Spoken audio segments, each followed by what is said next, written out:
Chapter 1104. Everyone looked up and saw that the golden pillar had already started to be scratched by the fierce wind, and the entire pillar was also shaking violently. Jintai pressed his palm on the golden pillar, and a big hole appeared on the pillar. "Let's go. My golden cloud rod can't hold on for long." As soon as Kinte finished speaking, he had already turned into a golden light and flashed into the hole in the pillar. Bai Qi and the others followed closely behind. After entering, they found that the pillar was completely empty, forming an empty tube from the bottom to the top. They quickly followed the violently shaking tube and flashed out. As soon as they dashed out from the top of the pillar, they saw Jintai grab the golden pillar. The golden pillar shrunk quickly and returned to his hand from the center of the hurricane. They had escaped from the hurricane. Seeing what Jintai did, Bai Qi was shocked. He grabbed Jintai's clothes and shouted angrily, "What are you doing? More than 1,000 of my men haven't come out yet. Are you crazy?" Jintai pushed him away with his elbow. He picked up the battered golden cloud rod and said harshly, "The golden cloud rod can't hold on for long. It is already difficult for us to come out. We don't have time to wait for more than 1,000 of your men to escape." "Then why didn't you use it to escape earlier? Xing Jun didn't have to die for nothing." Bai Qi, who was about to lose his mind, was pulled back by the silver-armored army and the others. They all advised him that as long as they could protect the Emperor of the Underworld, they would have a chance to avenge Xing Jun. "If it weren't for Xing Jun's death, I wouldn't have thought of using this method to escape. His death was worth it. Otherwise, we would all die together." Jintai looked at the angry Bai Qi and snorted coldly, "Now is not the time for you to show mercy. We don't have a way to break the power of the divine wind staff yet. If we don't leave now, we won't be able to. If you don't leave, I will." On top of the giant snake's head that was floating in the air, Lady Blackpool was looking at the tornado that connected the sky and the earth. She praised her brother in amazement. The king of the Black Mountain, on the other hand, was looking at the tornado with a serious gaze. He suddenly raised his head and looked at the sky above the tornado. He said in a deep voice, "Not good. They actually managed to escape." Madame Blackpool was shocked. "What?" With a swoosh, the monk's staff in the hand of the king of the Black Mountain turned into a stream of light and shot into the sky. In the blink of an eye, it had turned into a huge fellow that was several thousand feet tall, striking toward the top of the tornado with a force that could split the heavens and the earth. With such power, the people high up in the sky naturally noticed it as well. Kintai was the first to exclaim, "Not good. Let's go." Bai Qi and the others also teleported in a panic. A few streams of light quickly disappeared into the horizon. The staff missed its target, and the huge shadow of the staff floated in the air. Lady Blackpool said in surprise, "Big brother." The king of the Black Mountain looked at the sky and sighed. "They still managed to escape. Then why aren't you chasing after them?" Madame Blackpool said anxiously. The king of the Black Mountain shook his head and smiled bitterly, "It's useless. The reason I could defeat them is because of the power of the divine wind staff. In terms of cultivation, I'm far inferior to Bai Qi and Kintai, and in terms of speed, I'm also inferior to them." Sigh. Wang Qing is still a little too impatient. "I've already said that there's no need to rush. I'll wait until I understand more of the divine wind staff's abilities before I make a move. At that time, victory will be within my grasp. How can I let them escape and leave behind future troubles?" You can't blame Wang Qing for this. It is said that he has already noticed that Kintai is going to attack the Heartless Palace. He can't just sit there and wait for his death, so he naturally has to fight back.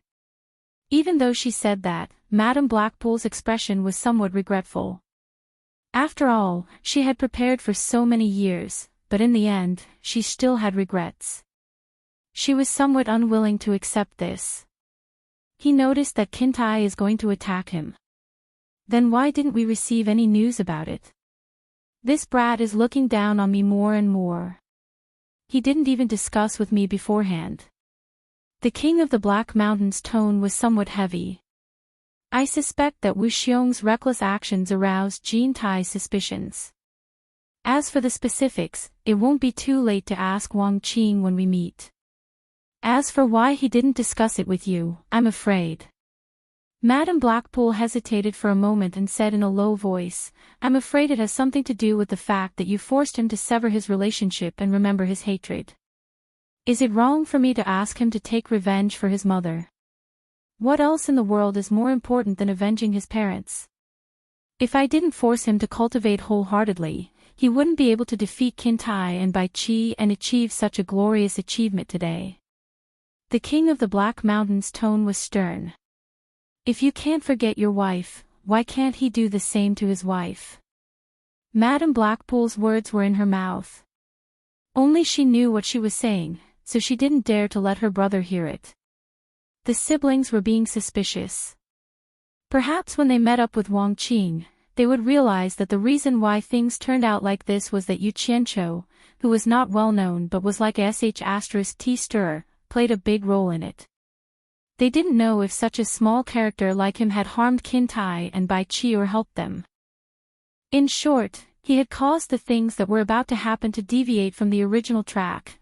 After the king of the Black Mountain calmed down, he grabbed at the sky and the whirlwind immediately stopped. The whirlwind turned into a ball of black wind and went back into the giant staff that was floating in the air. The towering Minghuang Mountain seemed to have lost half of its original size and looked straight and steep. The white light shield that was protecting the Minghuang Palace on the main peak was a little dim. The giant staff that was floating in the air plunged down like an avalanche. Boom! The ground shook and the white light shield collapsed instantly. The Minghuang Palace suddenly appeared in front of everyone. The giant staff then turned back into the original tin staff and flashed back to the king of the Black Mountain's hand. Madame Blackpool's eyes lit up when she saw the Minghuang Palace on the main peak. She waved her sleeves and pointed at the Minghuang Palace. The giant snake under her feet let out a deafening roar and carried the two of them to the Minghuang Palace quickly. Before they reached the top of the mountain, Madame Blackpool couldn't wait to get down.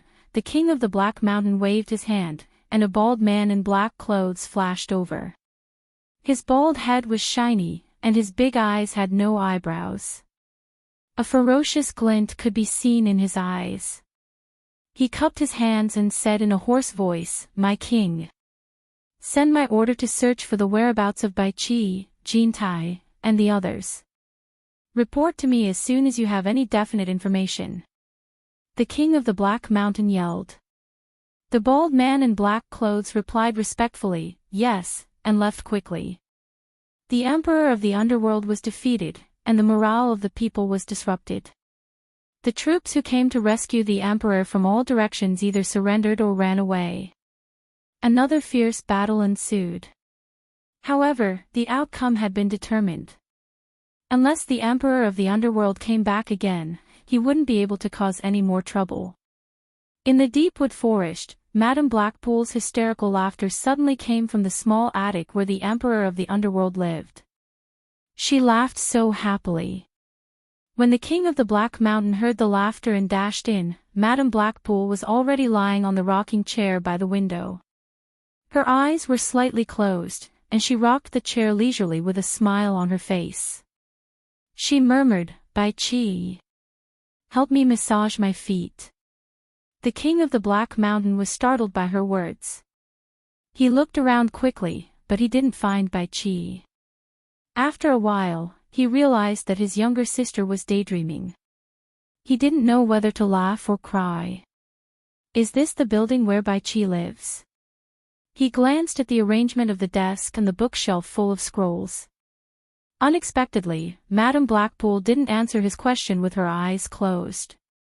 "Big brother. The deepwood forest and this attic belong to me. You can handle the rest as you see fit." She rocked on the chair with a comfortable expression on her face. The king of the Black Mountain was speechless as he put away his staff. He walked to the desk and saw a scroll on it. He pushed it away and rolled it on the table. The scroll showed a scene of a green-robed elder fighting against 4 netherworld generals and Bai Chi alone. The painting was so exquisite and realistic that even the king of the Black Mountain couldn't help but reveal an expression of admiration. He said, "It seems that this Bai Chi who always dresses like a scholar is not just pretending to be an elegant person. The standard of the painting is quite high. If I can catch him and make him my male toy, it would be good to keep him for my painting." Madame Blackpool murmured with her eyes closed. She seemed to be crazy. The king of the Black Mountain frowned and glanced at her. His eyes stopped on the old man in green robe in the painting. He said in a deep voice, "This person must be Bai Changchun who fought with Wang Qing in the Immortal Palace. This person is a loner. I don't know what his intentions are. I don't know whether he is a friend or a foe." Madame Blackpool twisted her body comfortably. She tilted her head and opened her eyes. She smiled at him and said, "So what if he is Bai Changchun? Big brother, you have the divine wind staff. Do you still need to be afraid of him? Even so, this person must not be underestimated." The king of the Black Mountain said with a serious expression, "The king of the Black Mountain can't enter the underworld forbidden land. Even I can't do anything with the power of the divine wind staff. However, this person can enter and exit the forbidden land. Who dares to underestimate him?" Suddenly, he seemed to think of something. He looked around and said, "Rumor has it that the mysterious underworld saintess also lives in the deep wood forest. Why didn't I notice anyone else here?" "Her." Madame Blackpool suddenly stood up. She gritted her teeth and said, "That bitch is always playing tricks. She doesn't take me seriously every time I see her. Only Bai Chi would fall for her tricks. He even named her the underworld saintess. She lives in the back. It's a good time to get even with her." After saying that, he directly flashed out of the window, flew across the forest, and landed in the small courtyard with low walls made of jade. Looking around and seeing that there was no one around, he immediately rushed into the house, not letting go of a single corner to search. The king of the Black Mountain followed closely behind her. He looked around and finally, his eyes fell on the smooth black sand on the ground. He picked up a handful of sand and rubbed it in his hand. He frowned and said to himself, "Crushed spiritual stones." His eyes instinctively stared at the grindstone under the eaves. Madame Blackpool searched the house and quickly went to the deep wood forest outside to search everywhere. Later, she sent people to search the entire dark imperial palace. However, she still couldn't find the underworld saintess. When she returned to the small courtyard with a gloomy face, she saw the king of the Black Mountain standing next to the grindstone under the eaves. He held a jade archive in his hand and said nothing. Chapter 1105. When we were about to make our move, I sent people to keep an eye on Minghuang Mountain. I didn't want this bitch to escape. Madame Blackpool walked under the eaves and said angrily, "I searched everywhere but I couldn't find her. Where is she hiding? There's no need to look for her. She left a long time ago." The king of the Black Mountain, who had been silent, suddenly sighed. He handed over the jade archive in his hand and said, "She left this on the grindstone before she left. She left it for you. Take a look. Left a long time ago. Could it be that she can really predict the future?" Madame Blackpool took the jade archive with a puzzled look. It read, "Since I want to steal the host's place, I will leave early. Wu Yunfang, don't worry about me." It was just a few words, but Madame Blackpool's face darkened. She smashed the jade archive into pieces and looked around. "You must be hiding in Minghuang Palace. I will find you." "How do you know she is hiding in Minghuang Palace?" The Black Mountain King frowned. "Do I need to ask?" Madame Blackpool said angrily, "Ever since our bodies were destroyed in the immortal realm, you have never called my name in the underworld. How could she know that my real name is Wu Yunfang? It's obvious that she heard the conversation between us and Jean Tai. That's why she knows that I'm called Wu Yunfang. But now, she's deliberately mystifying us. She wants to confuse us so that she can escape. I won't let her succeed so easily. Calm down. Bai Qi is not an ordinary person. If Bai Qi can call her the underworld saintess, she must have something special about her.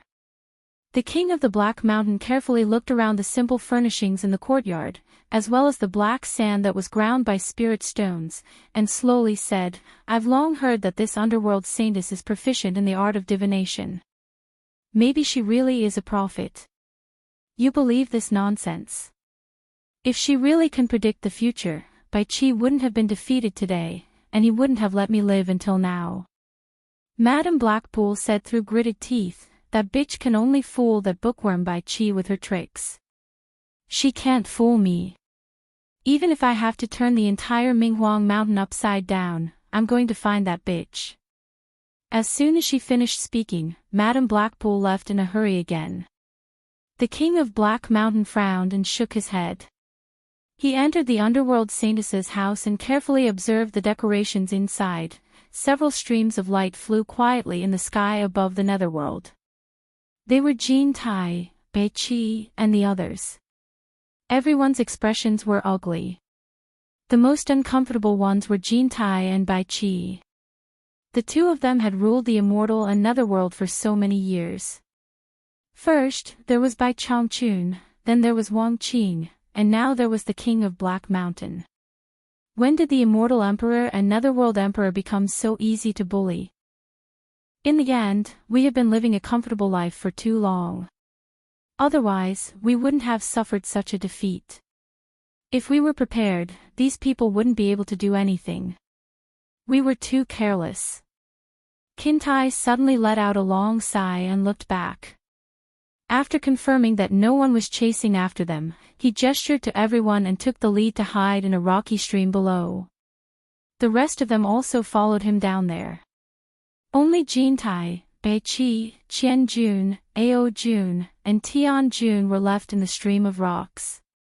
None of Bai Qi's subordinates escaped. They were all killed by the divine wind staff. Bai Qi was still angry at Jean Tai. He didn't respond to Jean Tai's words along the way. Jean Tai knew that Bai Qi blamed him for not rescuing his trusted subordinate, Wang Jiaxing Jun, in time. Jean Tai released his divine sense to scan the surrounding area. After making sure no one was around, he sneered at Bai Qi, "You are too soft-hearted. No wonder you raised that bitch, Blackpool. Raising that bitch can at least please me in bed. It's better than you helping Black Mountain raise Wu Xiong's eldest son." Bai Qi immediately retorted. Silver Armor and Qian Jun, who were immersed in sorrow, couldn't help but look at Jean Tai. Jean Tai Ning was speechless. He glanced at Bai Qi's subordinates. To be honest, he was actually quite envious of Bai Qi.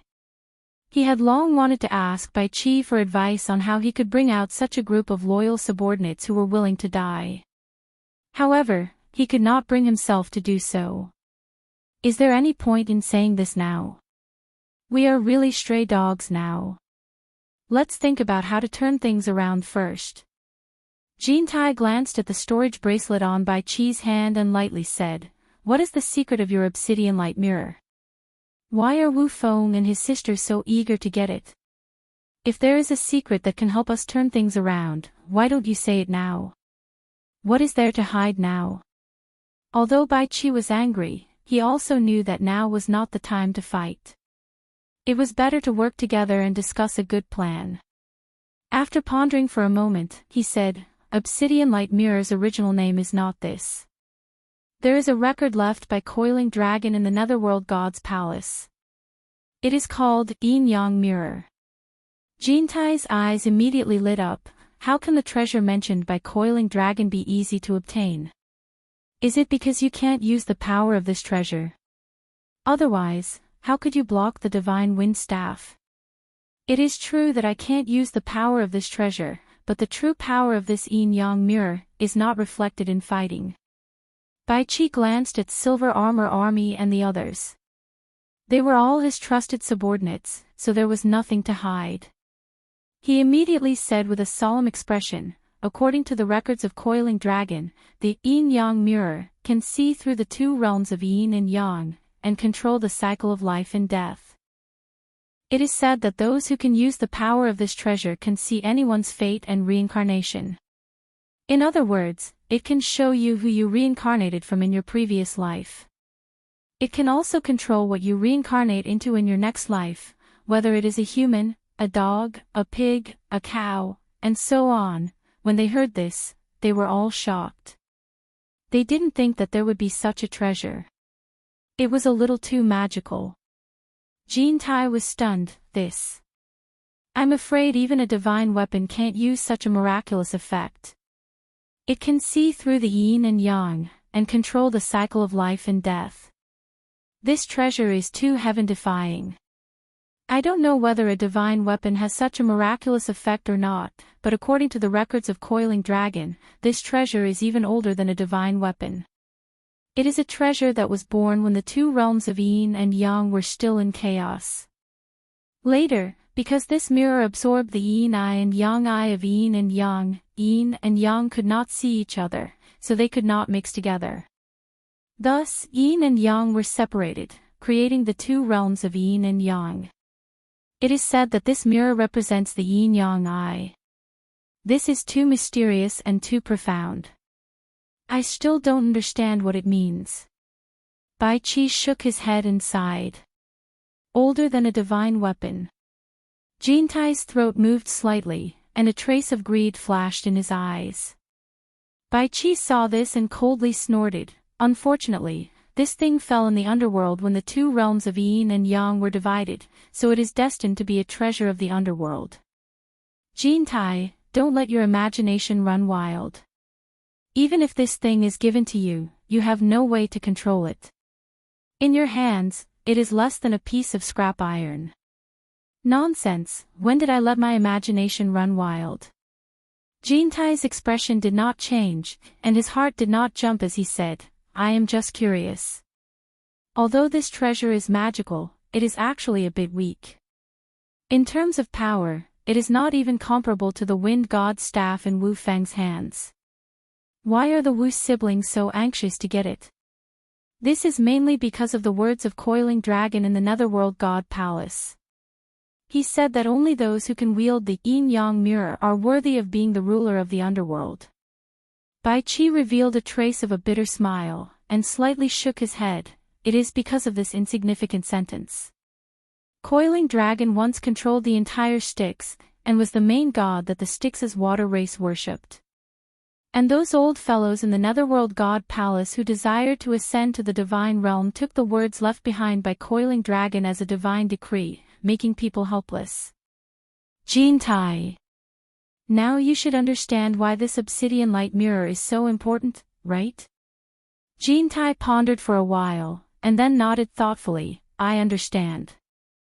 I used to think it was strange that the water race of the Styx's united forces were so powerful, and they had so many masters, but they never interfered with the rule of the underworld emperors of the past.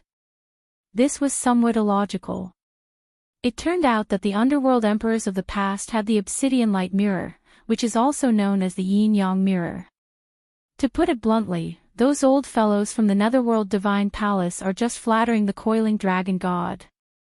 In short, it's not because this mirror is powerful, but because it represents the teachings of the Coiling Dragon god. Exactly. This is what it means. This obsidian light mirror is the symbol of the ruler of the underworld. No matter who sat on the throne of the underworld emperor of the underworld, if they did not have this obsidian light mirror, they could not be considered a true emperor of the underworld. Once they had a conflict with the water race of the Styx, or provoked the old fellows in the Netherworld God Palace, if they could not take out the obsidian light mirror to control the situation, they would not give face to the emperor of the underworld. It is estimated that no one could sit firmly on the throne of the underworld emperor.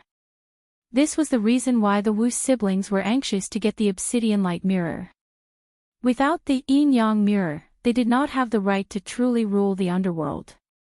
At this point, he could not help but look at the vast netherworld. The night wind blew, and he did not know if he could get back what he had lost today.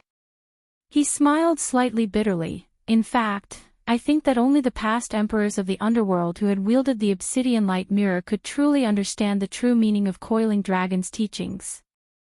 Coiling Dragon said that only those who could wield the yin-yang mirror were worthy to be the ruler of the underworld. It did not mean that anyone who had the yin-yang mirror could be the ruler of the underworld. The keyword was wield the yin-yang mirror, meaning that only those who could truly use the power of the yin-yang mirror could be the ruler of the underworld. Everyone had misunderstood Coiling Dragon's meaning. But these words, to those who regarded Coiling Dragon's teachings as the decree of God, if you could not take out solid evidence to convince them, if you dared to speak nonsense, they would probably regard it as tampering with the decree and then beat you to death. Chapter 1106. Hearing this, Silver Armor Army and the other two showed an expression of understanding. They had learned something new. Jean Tai, on the other hand, had lost interest in the obsidian light mirror because it was of no use to him. He didn't have the mood to get entangled in such a topic. To him, nothing was more important than regaining control of the immortal world. His eyes flickered as he said, "Bai Chi. Can this obsidian light mirror get the help of the experts of the Styx's water race and the old fellows of the netherworld spirit estate to help us regain what belongs to us? I hope the obsidian light mirror has that ability, but do you think it's possible?" Bai Chi said with a mocking expression, "The Coiling Dragon gods didn't say that they have to listen to the command of the yin-yang mirror's wielder. Do you really think they're fools? They're all a bunch of old fools, they're not as stupid as you. If the obsidian light mirror could really command the entire netherworld, I'm afraid it wouldn't have fallen into my hands. Those old fellows would have come out of the mountains to snatch it, and I wouldn't be with you until today. Let's use our brains and find another way out." Jean Tai thought about it and said with some anger, "Then what do you think we should do? Are we supposed to hide here forever? Staying here isn't a long-term solution. We'll be discovered sooner or later. We have to find a safe place to settle down first, then think of a way to deal with that Wu Feng and his family." "Want to find a safe place to settle down? Where is there a safe place for us to settle down now?" Bai Chi sneered. "How about the netherworld spirit estate? You have the obsidian light mirror, those old fellows shouldn't stop you from finding a place to settle down there." Jean Tai said naturally. Bai Chi nodded, "It will help us settle down, but don't forget, Wu Feng was able to bring out the wind god staff from the netherworld spirit estate. That means he can also enter and exit the netherworld spirit estate. Although we don't know the reason, it's very likely that he has a close relationship with one of the almighty beings inside. Otherwise, he wouldn't be able to safely bring out a treasure like the wind god staff. In this situation, do you still dare to take this risk?" Qintai's expression froze, and he said helplessly, "We can't stop Wang Qing's sword-drawing style in the immortal world, and the underworld can't beat his father's wind god staff. However, we didn't dare to rashly step into the human world as we were afraid of incurring the wrath of the heavens. The golden lightning that filled the sky still gave me lingering fear. It was too frightening. It's a pity that it's not time for the divine ruin realm to open yet.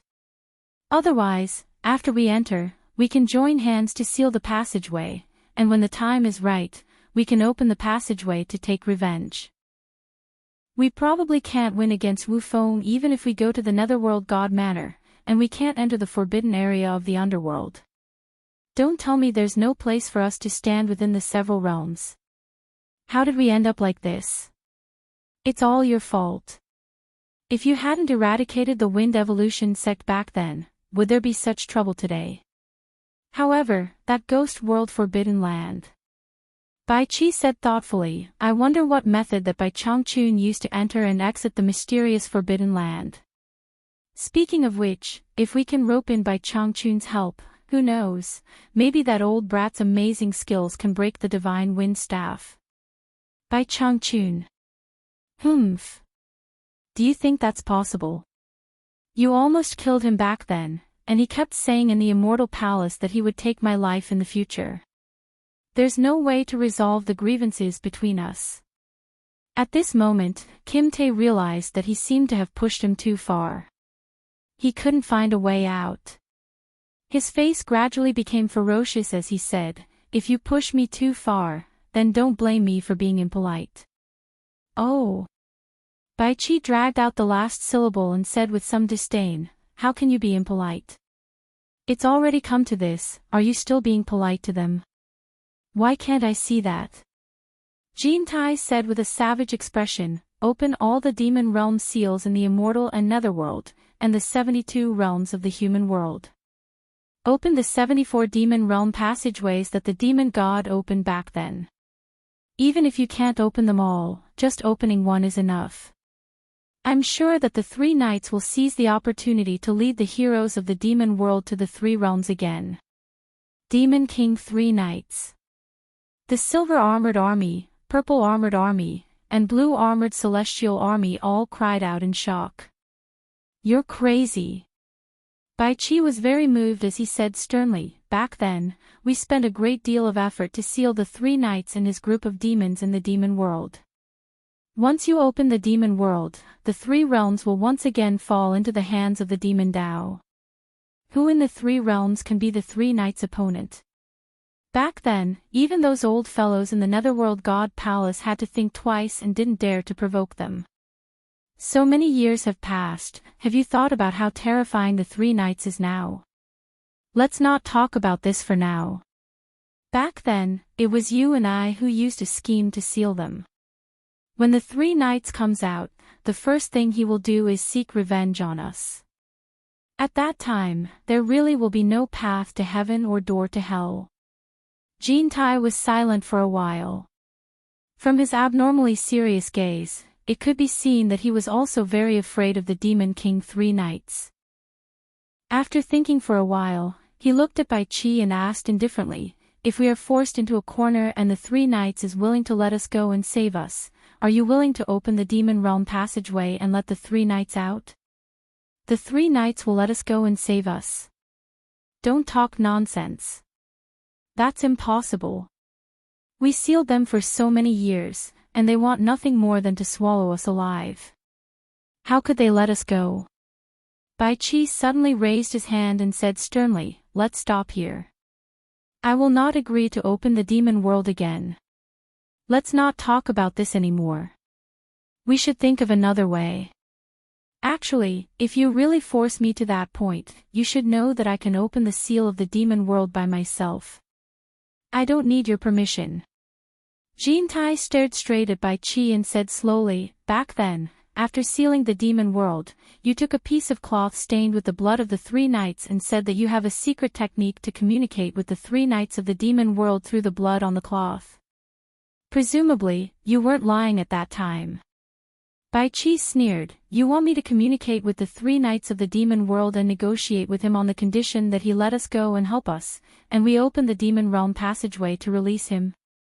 "That's right. That's right." Jean Tai nodded. Bai Qi raised his hand and pointed at his own head. With a face full of ridicule, he said, "Use your brain and think about it. Even you, Lady Jean, go back on your word and have no integrity to speak of.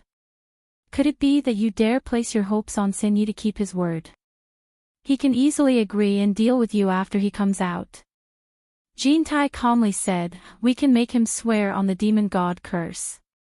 From the 1 Night Demon Monarch to the 2nd Night Demon Monarch to the 3rd Night Demon Monarch, they are all direct descendants of the demon god. They worship their ancestor the demon god to the extreme. As long as the 3 Knights swears on the demon god, he will not dare to violate the oath and blaspheme the demon god.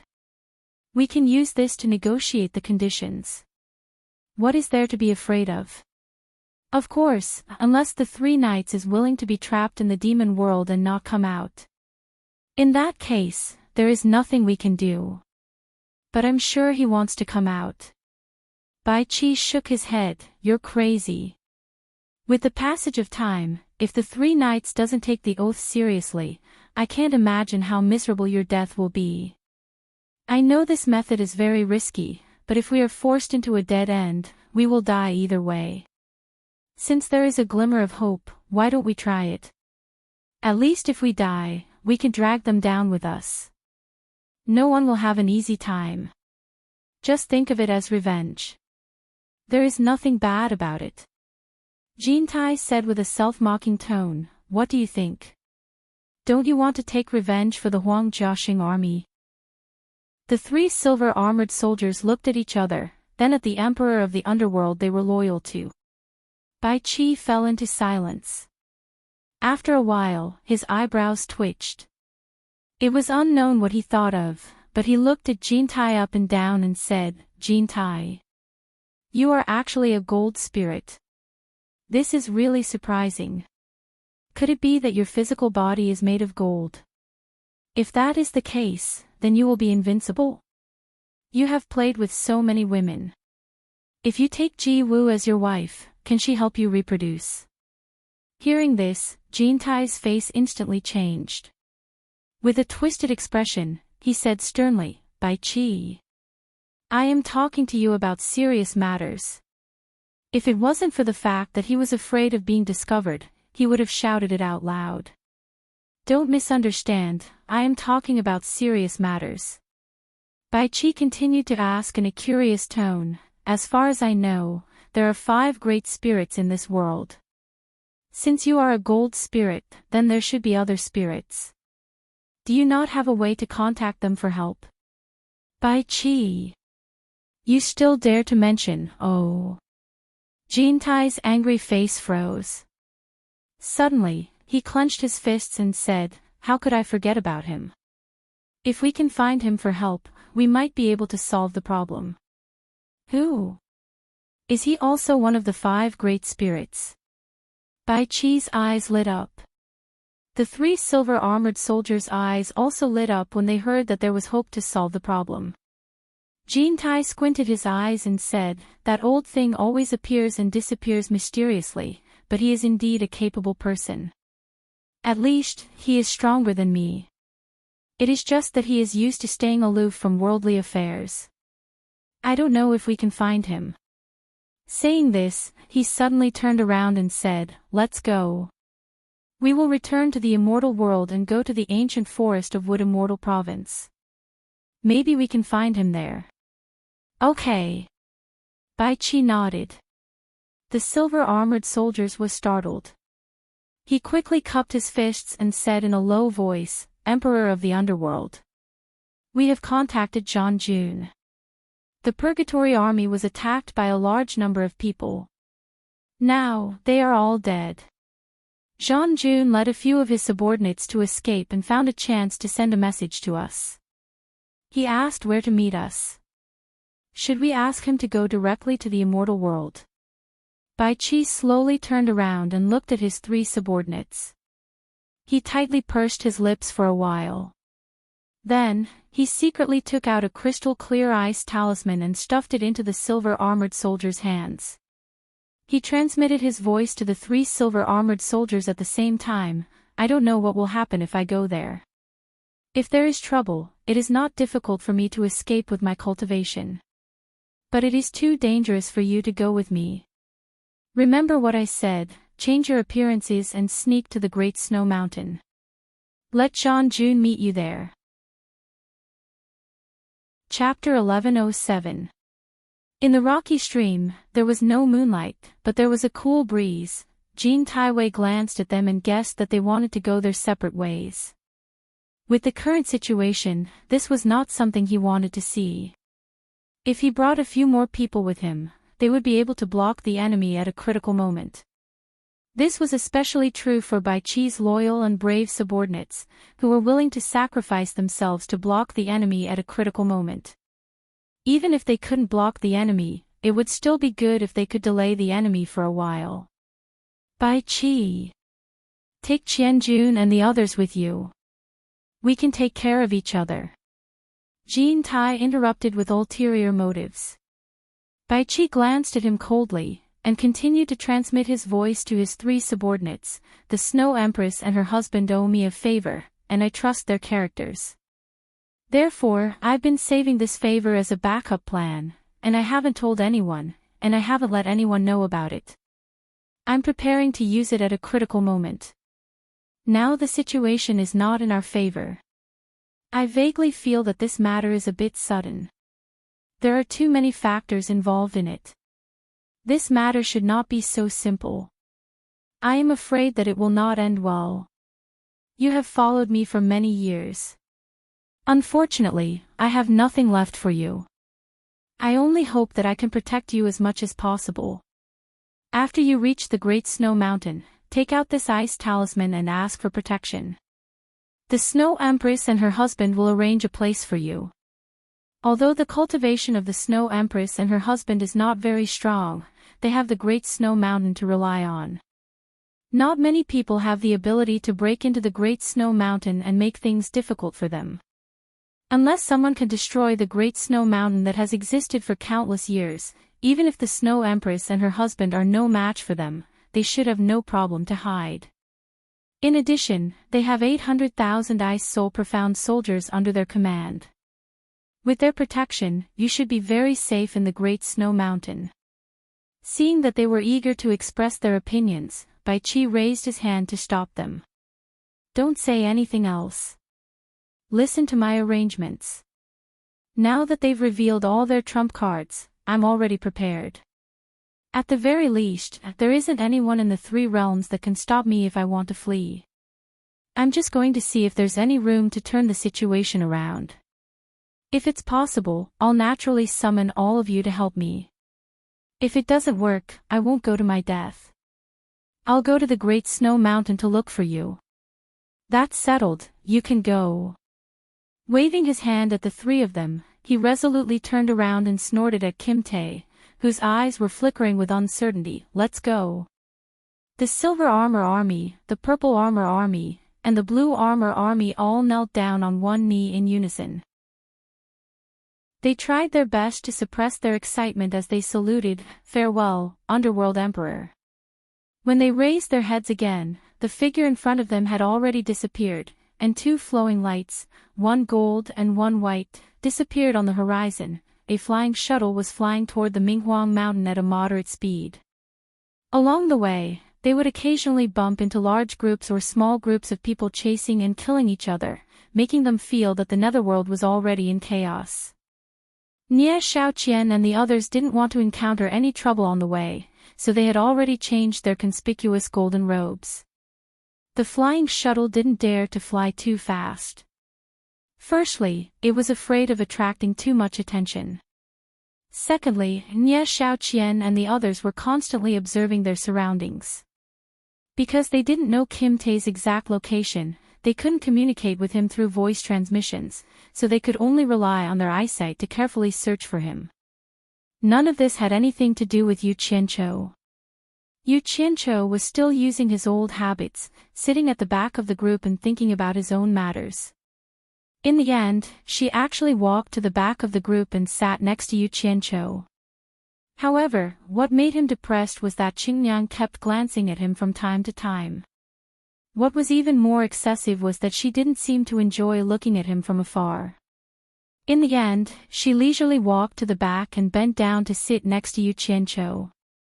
This immediately attracted everyone's attention. From time to time, everyone would glance behind them. This was because everyone who knew Qingyang knew that this woman didn't care about ordinary men at all, let alone sitting next to a stranger. In this way, it immediately attracted everyone's attention. From time to time, they would look back, because those who knew Qingyang all knew that this woman didn't care about ordinary men at all, let alone a stranger who was sitting shoulder to shoulder with her. Especially Nie Xiaoqian's eyes, which were unscrupulously looking back and forth between the two of them, were full of suspicion. Yu Qianqiu, who was sitting on pins and needles, had a vague feeling that Qingyang might have recognized him, but for some reason, she couldn't be sure. After all, the two of them had been dancing together for a few days. Not only were they very familiar with each other's body shape, eyes, and ears, they could even recognize each other's body odor. After thinking this through, Yu Qianqiu cursed inwardly. Since he had already started, he decided to just go with the flow. He moved his body to the side, not letting Qingyang see his face, and lied down, pretending to sleep. In the end, he really did fall asleep. His dreams were filled with scenes of him and Qingyang dancing naked in the Green Pear Palace and being scolded by her. After an unknown amount of time, the speed of the flying shuttle suddenly decreased. Yu Qianqiu immediately woke up from his muddle-headedness. Hearing the sounds of fierce fighting, he immediately sat up. Nie Shaoqian quickly walked forward and asked in a low voice, "What's wrong?" And Gao, who was driving the flying shuttle, pointed forward and said, "There are thousands of people fighting in front of us. Should we go around them?" Everyone looked over and saw a wide canyon between two towering mountains in front of them. Thousands of people were fighting in the canyon. The group that had the advantage in numbers looked like the Netherworld's Dark Nether Army from their clothes. The battle looked more like a siege battle between the Dark Nether Army and the Dark Nether Army. "Let's avoid the Dark Nether Army as much as possible." Nie Shaoqian thought for a moment, then waved her hand and pointed at the towering mountain on the left, saying, "Go around the mountain on the left." And Gao obeyed and quickly drove the flying shuttle to the mountain on the left. When the battle in the canyon disappeared from everyone's sight, the flying shuttle had just gone around the back of the mountain and was about to speed up, but suddenly, a streak of light flew over from the mountain and blocked the flying shuttle's path. The flying shuttle abruptly stopped. A woman in black with shoulder-length hair and half her face covered by a veil was blocking the way. Her deep gaze swept across everyone, causing everyone to become vigilant. Yu Qianqiu also quickly stood up. However, the people in front of him blocked his line of sight, so he naturally stepped on the horizontal board at the end of the shuttle that he had just been sitting on. He raised his head to take a look, but unexpectedly, his eyes widened as if he had seen a ghost. His head shrank back and he quickly sat back down. Qingyang, who was sitting next to him, frowned and stared at the place where he had just stepped on. It seemed that she was not used to his country bumpkin style. The black-clothed woman in front of them looked at Nie Xiaoqian's face and said indifferently, "So it's the Immortal Palace's chief steward Nie. Long time no see." Everyone's eyes were fixed on Nie Xiaoqian. Nie Xiaoqian was slightly startled and seemed to remember something. She quickly cupped her hands in surprise and said, "So it's the Saintess." "Saintess, why are you here?"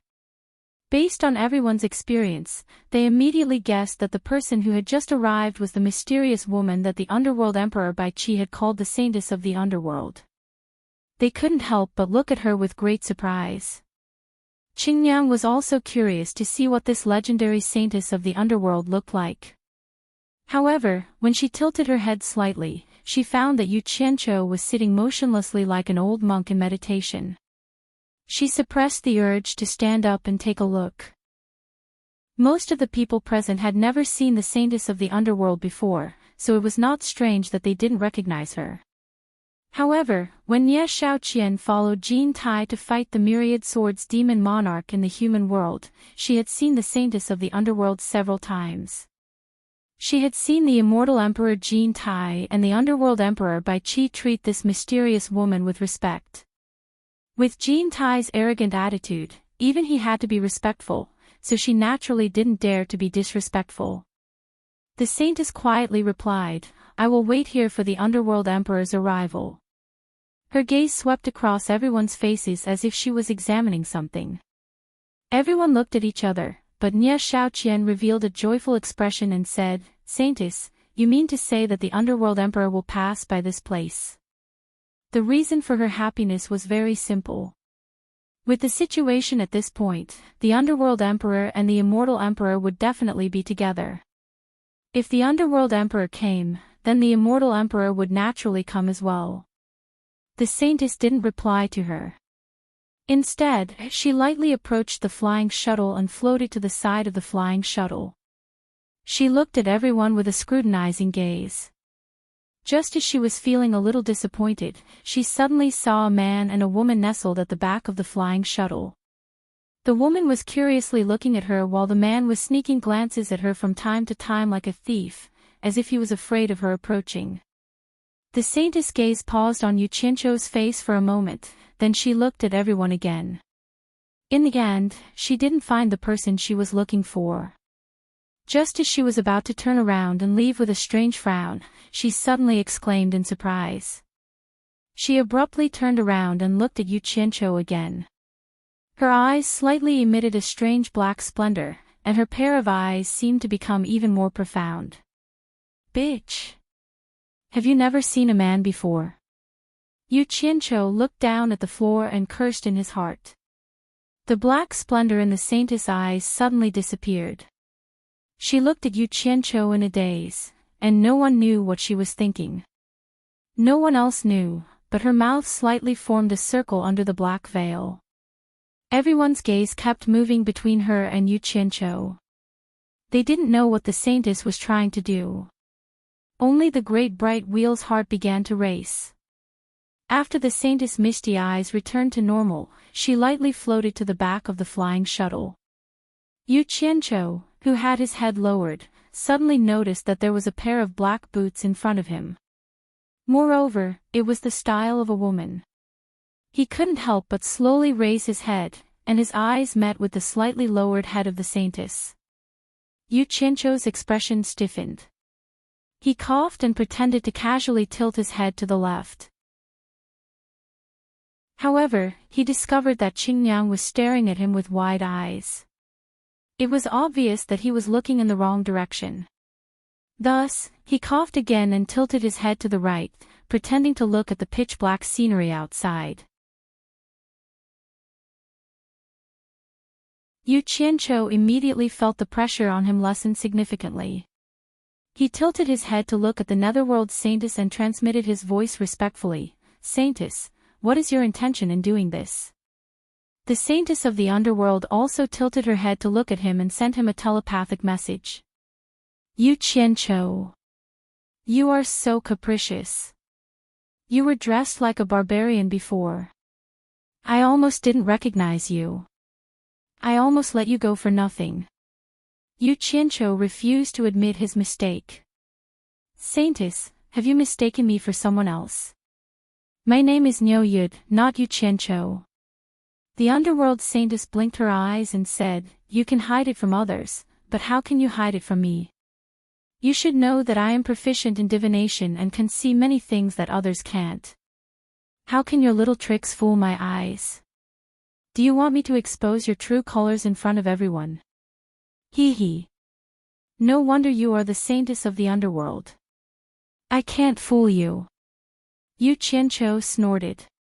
He was a little displeased by the other party's belittling and threatening words. It's not a big deal to be proficient in divination. Take me for example. Although I am also proficient in divination, I always keep a low profile and never show it off in front of others. I think it's meaningless to do so. To put it bluntly, it's just vulgar. Oh. From what you said, it seems that you are also proficient in divination. I really can't see it. If there is a chance, I want to see it. The saintess of the underworld's tone was somewhat sarcastic. Yu Qianzhou had set a trap for her to fall into. He expected that she would say this, so he asked, "If you really want to see it, I can show you a few of my skills since there is nothing to do now. I'm just afraid that it will scare you." "Scare me? Not to that extent. I will wait and see." The saintess of the underworld looked around as if she wanted to choose someone for Yu Qianzhou to read their fortune. Unexpectedly, she found that her hand was grabbed by someone. She looked back coldly and saw Yu Qianzhou rubbing one of her hands. He even had a greasy smile on his face, revealing a very wretched look. She had never been treated so disrespectfully before. She immediately said in a cold tone, "Are you courting death?" Qingyang, who had been silently observing the actions of the two, was stunned. From their expressions, she could tell that the two of them seemed to be conversing with each other through voice transmissions. She never would have thought that the fellow beside her would actually do something like profaning the underworld saintess. She could already see the murderous intent in the underworld saintess' eyes, but the fellow was still smiling shamelessly. "Didn't you want to see my divination skills? It's best to use you to verify it. You should know whether or not your divination is accurate. Otherwise, you will say that I am talking nonsense. Why are you looking at me like that? If you don't want to, just say it. However, I will say this in advance. You were the one who went back on your words, not me." Yu Qianqiu spoke righteously, but there was a lewd smile on his face, purposely trying to disgust the other party. He was overjoyed in his heart and sighed inwardly. Dealing with this kind of woman who was used to being high and mighty. If you don't suppress the east wind, her west wind will suppress your east wind. You can't always be nice to her. When it's time to take care of her, you have to take care of her. Don't be fooled by his complacent appearance. In fact, he knew his own capabilities best. If he hadn't gone to the all-heavens boundary and learned some secrets, he wouldn't have dared to bully the underworld saintess like this. Even if he was given 100 times more courage, he wouldn't have dared to do so. However, the underworld saintess thought that Yu Qianqiu was deliberately advancing in order to retreat. If she refused now, the other party would naturally take advantage of her. Even if she took care of him, he would still be in the right. Thus, she resisted the urge to slap Yu Qianqiu to death. She clenched her teeth and transmitted her voice, "Is there anyone who divines like you?" Yu Qianqiu grabbed her hand, which was gradually becoming a little tense, and continued to touch her wrist. As he touched it, he laughed shamelessly and said, "To think that you are proficient in the art of divination. There are tens of thousands of techniques that you need to know, and they all return to the origin. Could it be that you don't know that there is a technique in the art of divination called bone feeling? A person's fate is, in fact, predestined in the unseen world. Then, how can it be reflected? It is reflected in a person's bone texture." The saintess was slightly stunned by his words. Although she didn't know how to touch bones, she was, after all, proficient in this field. Not only did Yu Qianqiu's words make sense, but some of them were indeed reasonable in the art of divination. It didn't seem like he was talking nonsense. However, the lewd smile on his face, which was like that of a prostitute, was really unbearable.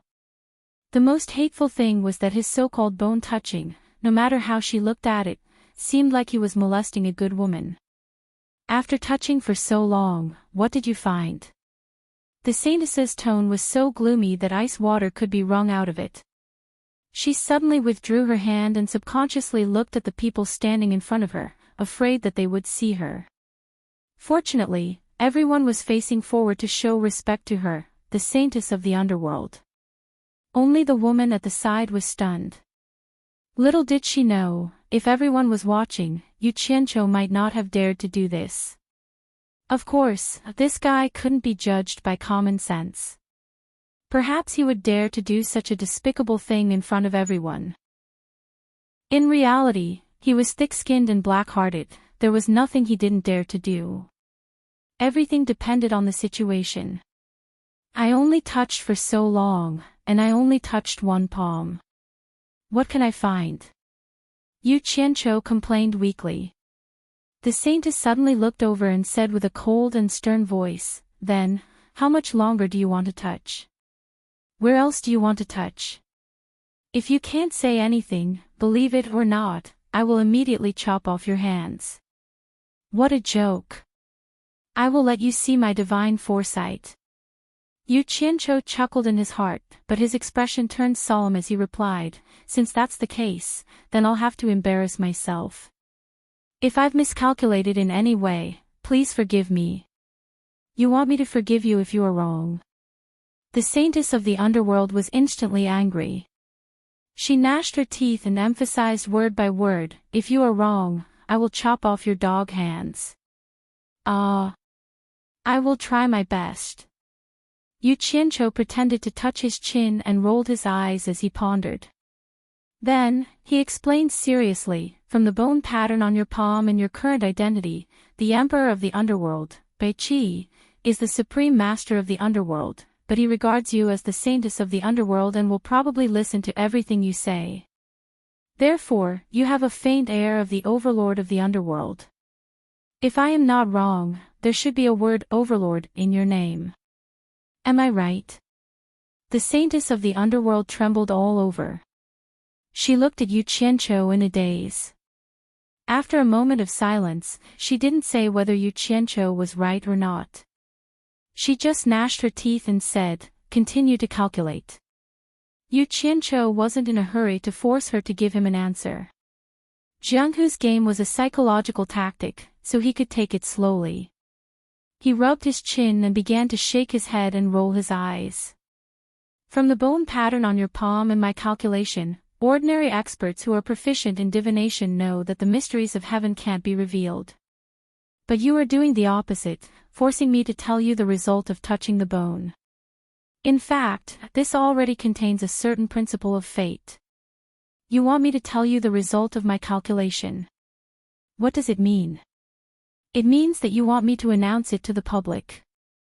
Then, what I am doing to you now can only be summed up in one word, which is announce. It means that I am now revealing the mystery to you. So, there must be a word announce in your name. Am I right? Chapter 1109. Was there a need to ask? Even if he didn't touch her hand and didn't deliberately disgust her, he was sure that he was right. However, the underworld saintess didn't think so. Ever since she walked out of the all-heavens boundary, she hadn't told anyone her name. It had been so long that she had almost forgotten what her name was. It was even more impossible for people outside the all-heavens boundary to know her name. If it was a coincidence that Yu Qianqiu got one word right, then why did he get 2 words right in a row? What convinced her most was that Yu Qianqiu's calculation was reasonable and convincing, and it didn't seem like a blind guess at all. Most importantly, Yu Qianqiu's calculations were correct. Her name really did have the characters Tai and a Xian in it. This was definitely not something that could be found through simple guesses and guesses. Although she was proficient in the art of divination, she was frankly shocked, very shocked. She never dreamed that Yu Qianqiu would have this skill.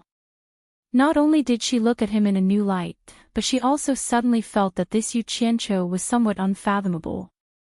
Thinking that she couldn't see through his fate, it was naturally not surprising that he had some hidden skills. Therefore, she was even more certain that he was the person she was looking for. How could she know that Yu Qianqiu had mingled with people from all walks of life in his previous life? What kind of tricks had he not seen? It was as easy as a knife cutting tofu to fool a person with little experience like her. Especially with his eloquence, even a veteran of the Jianghu would inevitably fall for it. Seeing that the other party was shocked by his fortune-telling skill and couldn't speak for a long time, looking at him with extremely complicated emotions, Yu Qianqiu immediately squeezed out an unfathomable smile, but his eyes were maliciously glancing from her face to her chest, wondering which place to touch next. What else? The underworld saintess suppressed her emotions and asked. Ah. Yu Qianqiu recovered from his imagination and casually said, "Your name is 3 words. Why do you say that?" Her tone was no longer as harsh as before. Yu Qianqiu rolled his eyes. Just as he was about to display the divine quintessence of blind fortune-telling that he learned in his previous life, he realized that something was amiss. His eyeballs immediately drooped down and he said helplessly, "Do you think I'm an idiot? Was there even a need to calculate this? You've already said that there's more. Since there's more, it's naturally 3 words. It seems like there are quite a few people with 4-character names, right?" The netherworld saintess sneered. Yu Qianqiu realized that he couldn't justify himself. He immediately took out his special skill of fortune-telling for the saintess of the underworld and changed the topic. "From the bone texture on your palm and my calculation, your name is 3 words. Am I right?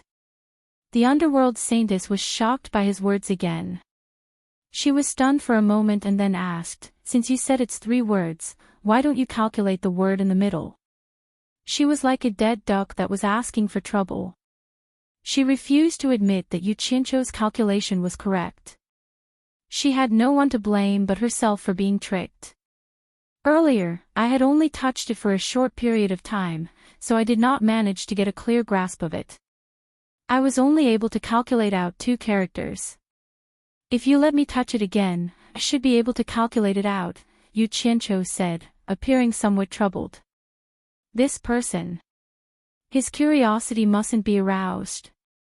Otherwise, if he was seduced halfway, how would he be able to deal with it so easily? The netherworld saintess bit her red lips under her veil. She took the initiative to bring the hand that was touched to Yu Qianzhou. The fingers were slender and the skin was snow white. They actually trembled slightly. Embarrassed, Yu Qianzhou grabbed them and touched them repeatedly. The netherworld saintess actually took the initiative to let this guy touch her hand. Qingniang, who was silently observing the two's actions, opened her mouth slightly. Her face was filled with disbelief. She now had 10,000 reasons to believe that this man and woman must have been together for a long time. The so-called blind man naturally had his own way of fortune-telling. Otherwise, how could he make a living? Yu Qianzhou touched her hand, and his heart bloomed with joy. He couldn't help but think back to the time when he found the same blind man to read his fortune for 3 consecutive days. He remembered that the blind man was really blind. He was so eloquent that he almost fooled a veteran in the pugilistic world. Later on, he kept an eye out and changed his identity to find the blind man to read his fortune for 3 consecutive days. In the end, the blind man told 3 different fortunes in 3 days. Furthermore, each time, he felt like he was convinced. He was too good at fooling people. Who would have thought that he wasn't angry? Instead, he was shocked.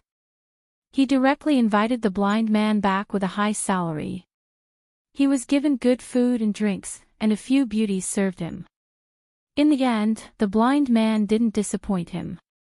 He was loyal and devoted. At the crucial moment, he would appear and perform miraculous deeds for him. He became his right-hand man. After he died, Yu Qianzhou didn't know how the blind man was doing.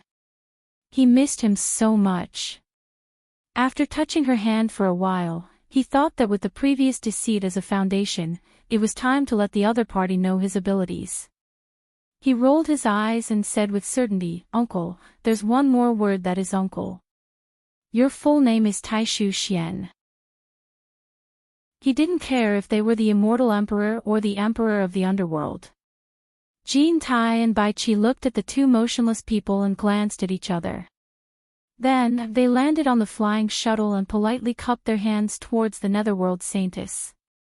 Bai Qi bitterly smiled and said, "I heard from Qianjun that the saintess had secretly left the underworld royal palace a few days before the war broke out. It seems that the saintess had already predicted this calamity." Jin Tai indifferently snorted and said, "So what if she predicted it? Didn't your underworld royal palace still perish?" He was clearly unhappy that the netherworld saintess didn't warn him in advance. The might of the heavens is hard to predict. No one can see the trend of the heavenly Tao. Who can go against the trend of the heavens? They can only go with the flow. If it wasn't for this, why would I be trapped in the mortal world for 100,000 years? The netherworld saintess glanced at the 2 and said, "Under the might of the heavens, I am like a small boat in a raging river. I can't stop anything. It is already not bad that I could reach the shore in the midst of the raging waves." Jin Tai coldly snorted, "If the might of the heavens is hard to predict, then why did the saintess avoid the disaster in advance? If I could predict the movement of the might of the heavens, then I would be the heavenly Tao. I just happened to avoid this disaster because I wanted to find someone. This is fate." The netherworld saintess lightly waved her hand and said, "If I didn't deliberately delay here for a while, I'm afraid the 2 of you would have already encountered Wang Qing." "Humph. There's no point in reasoning with people like you. You. Jean Tai flew into a rage, but Bai Qi quickly blocked him. Looking at Yu Qianqiu, who was sitting together with the netherworld saintess, he was slightly surprised. He squinted his eyes and asked, "This friend's face is covered with something. It seems like he doesn't want to show his face. I wonder if he is an old acquaintance of Bai Qi." Jean Tai immediately looked over and coldly snorted, "Hiding your head and hiding your tail. One look and I can tell that you are hiding something." The others were slightly shocked as they looked at Yu Qianqiu. They didn't have Jean Tai and Bai Qi's microscopic vision that could see through the human skin mask. Qingyang's expression shook.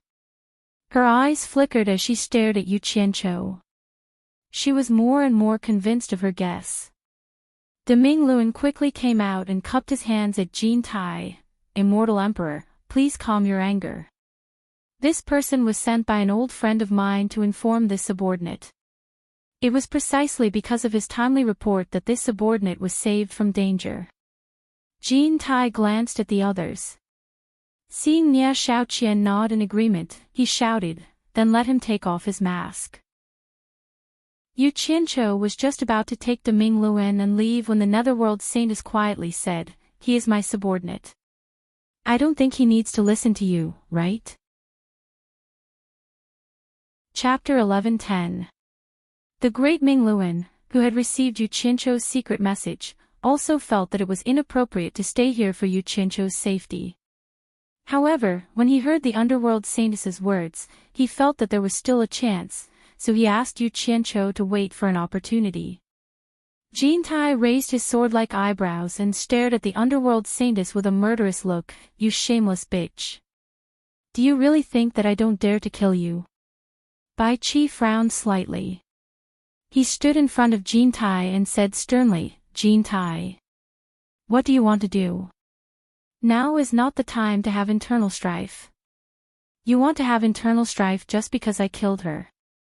Jean Tai stared at Bai Qi coldly and snorted, "Are you going to fall out with me because of her?" Bai Qi. So what if you have served this bitch for so many years? So what if I have always been respectful to her? Your underworld royal palace and my immortal palace will collapse just like that. What's the use of keeping this bitch? In one sentence, he revealed the reason why he was respectful to her. "I have never expected you to be respectful to others from the bottom of your heart. I am not surprised that you have said this." The underworld saintess slowly stood up and turned to look at the distant night sky. She gave people a feeling of emptiness, and said lightly, "If I am not wrong, you should want to go to the immortal world to find someone to help you out of your predicament, Jean Tai. If you dare to touch me, I won't say that you can't find the person you are looking for, but at least I will make you die without a burial place." "Just you?" Jean Tai snorted disdainfully, but his eyes slightly glanced at Bai Qi. He saw that Bai Qi was looking at the underworld saintess with a surprised expression. It seemed that he did not secretly reveal to the underworld saintess that he was going to the immortal world's ancient forest. Jean Tai was secretly shocked and dispelled the idea of being too presumptuous. The underworld saintess tilted her head and looked at him, and said indifferently, "You can try and touch me. Okay. We should be in the same boat at this time. Don't quarrel over such a small matter." It could be said that Bai Qi understood Jean Tai better, so he quickly spoke up to be the peacemaker. Jean Tai just coldly snorted and followed Bai Qi's way down the slope, not mentioning the matter of Yu Qianqiu again. The others remained silent and didn't say anything. Bai Qi glanced at Yu Qianqiu, who was still sitting motionlessly. He didn't see any part of him that looked like a subordinate of the underworld saintess. He turned to Nia Shaoqian and said, "You drive the flying shuttle to the ancient forest in the immortal world." An ancient forest in the immortal world. Yu Qianqiu, who had been maintaining his vigilance, was startled.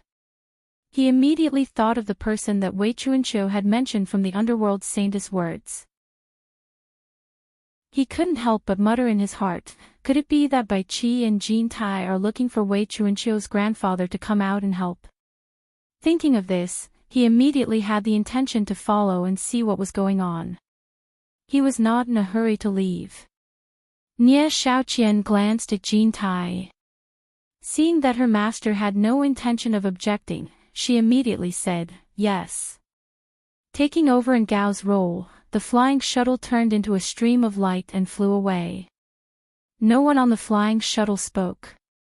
The netherworld saintess tilted her head to look at Yu Qianqiu, who seemed to be thinking of something, and sat down next to him. It was not convenient for Qingniang to sit down in front of the immortal emperor, so the man and woman sitting at the back were no longer crowded. Bai Qi turned back to look at the two of them, but didn't say anything. Yu Qianqiu, who was sitting next to the netherworld saintess, transmitted his voice and asked, who are they going to the ancient forest in the immortal world to find? He wanted to confirm his guess. I don't know. The netherworld saintess answered very straightforwardly. Yu Qianqiu choked for a while. Didn't you calculate that they are going to the immortal world to find someone to help them get out of their predicament? I only roughly calculated some of their movements. If I can even calculate what they are going to do, or who they are looking for, then doesn't that mean I can control everyone's fate? The netherworld saintess looked at him and asked, could it be that your bone-touching fortune-telling technique is so amazing? Although she refused to openly admit that Yu Qianqiu had the ability to tell fortunes, her words undoubtedly showed that she really believed him.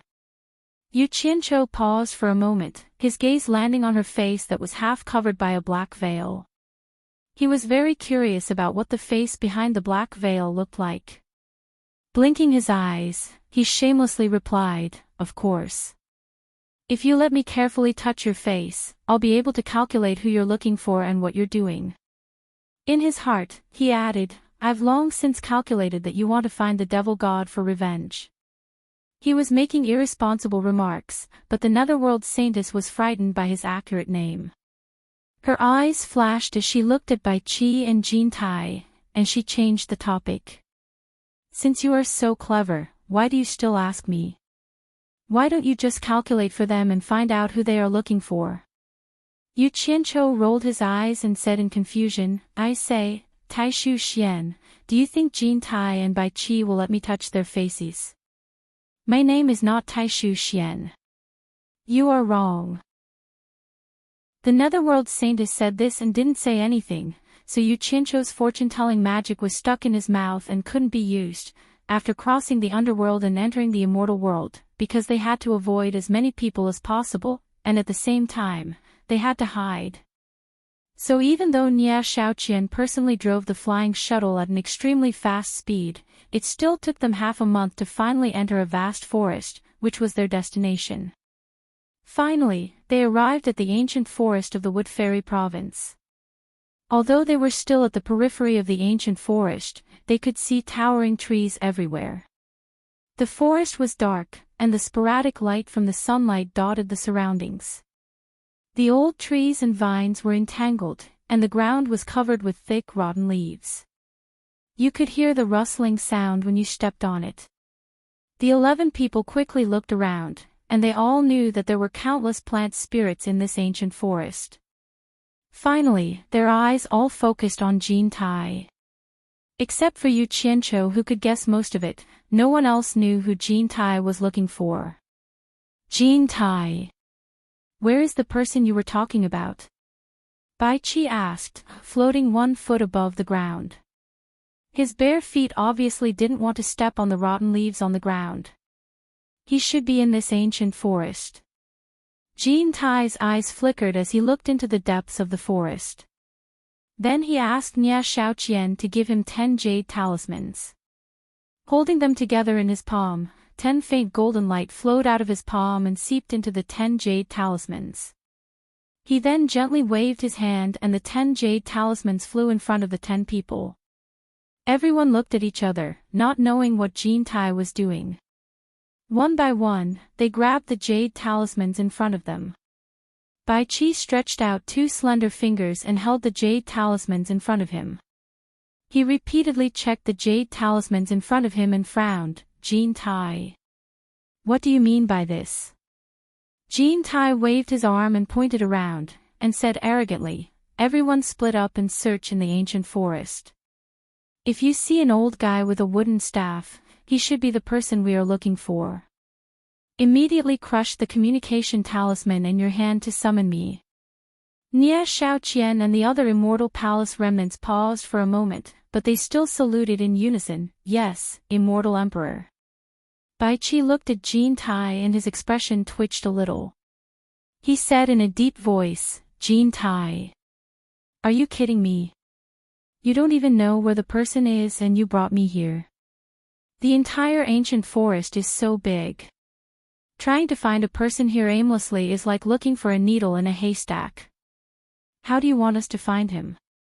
Jin Tai immediately looked at him and said indifferently, "Do you have a better way? At least it's better than your stupid way." Bai Qi looked around the depths of the forest coldly and said, "There are many plants in this ancient forest. As long as you catch a few and ask them, you will naturally find the person you are looking for." "Humph." Kintai coldly snorted and said, "I don't know how many times I've used this clever method of yours, but it's completely useless. Even in the ancient forest, that old fellow's traces are elusive.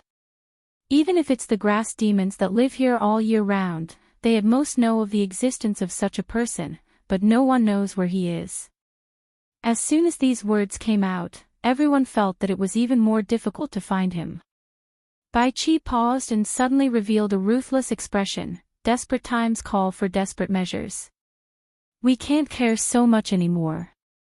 Set fire to the forest and we will be able to force him out. If he really can help us like you said, even if we make a big commotion and alarm our opponents, we don't have to be afraid.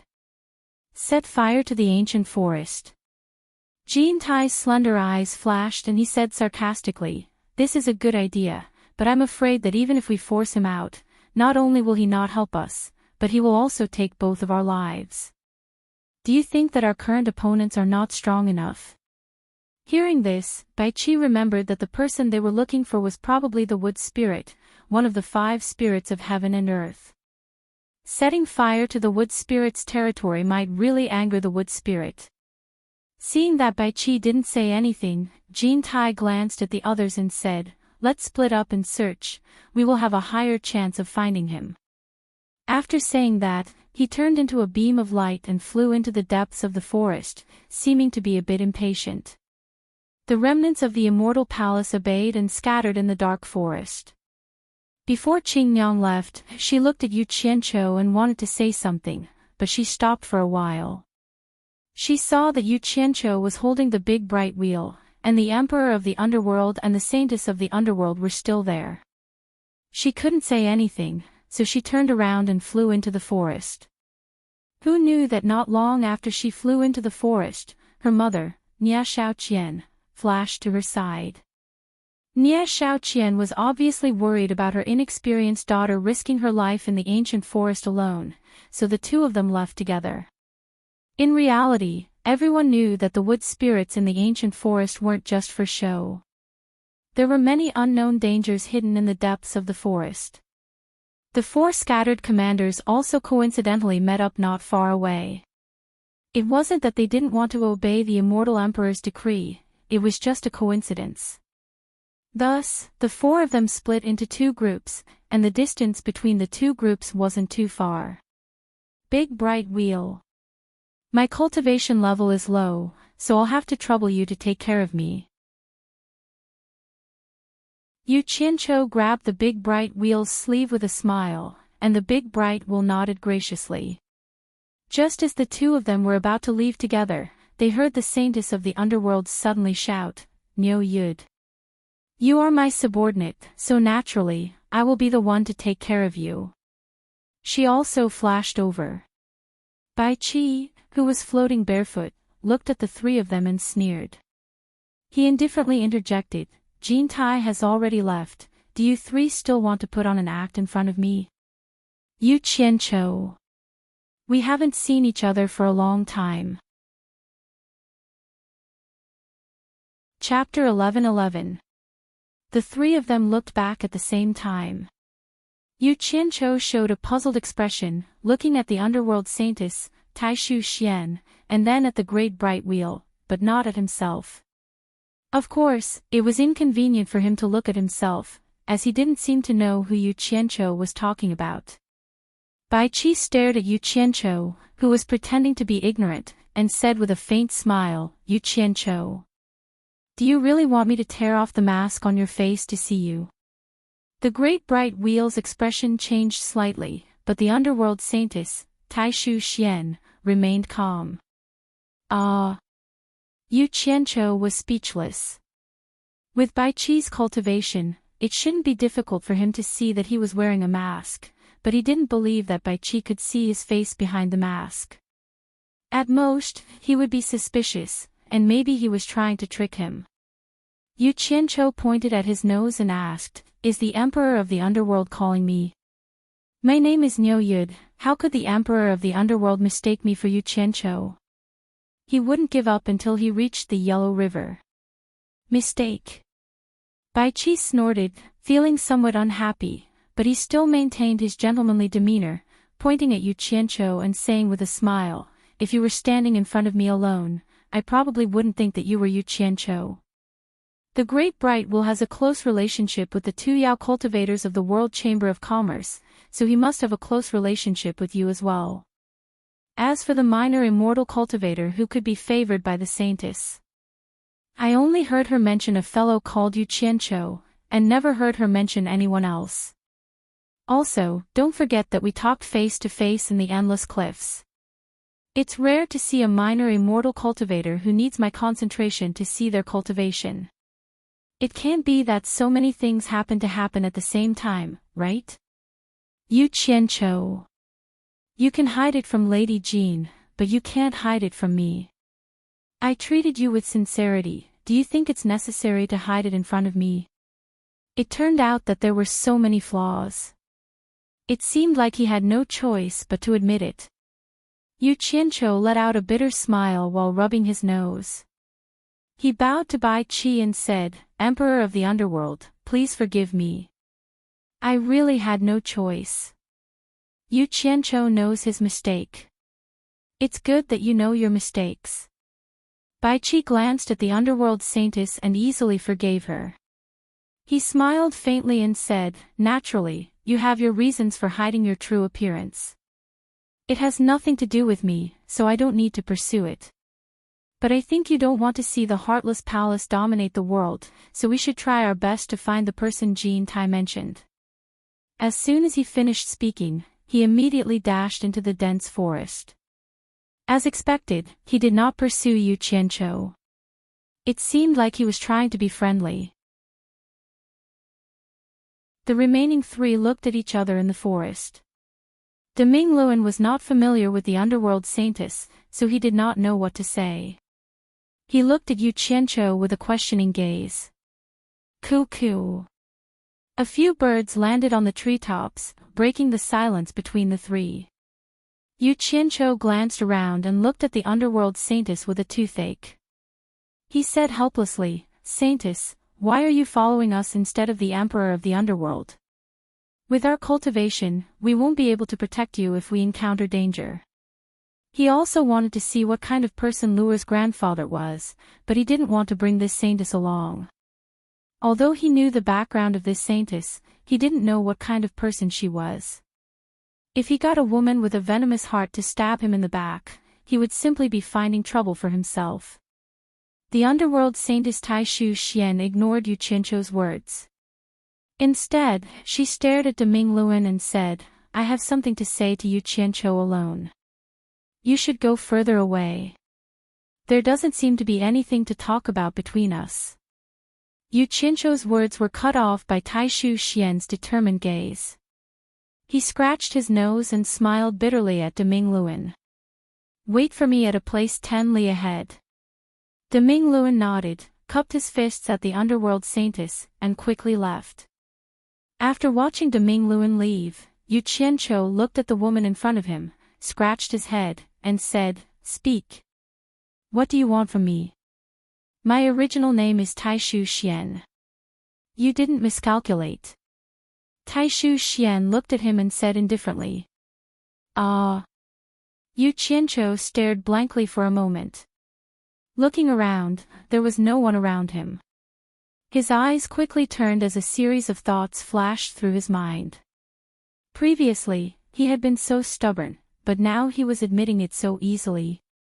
Not knowing what this woman wanted, he denied it immediately. "Saintess, you misunderstand.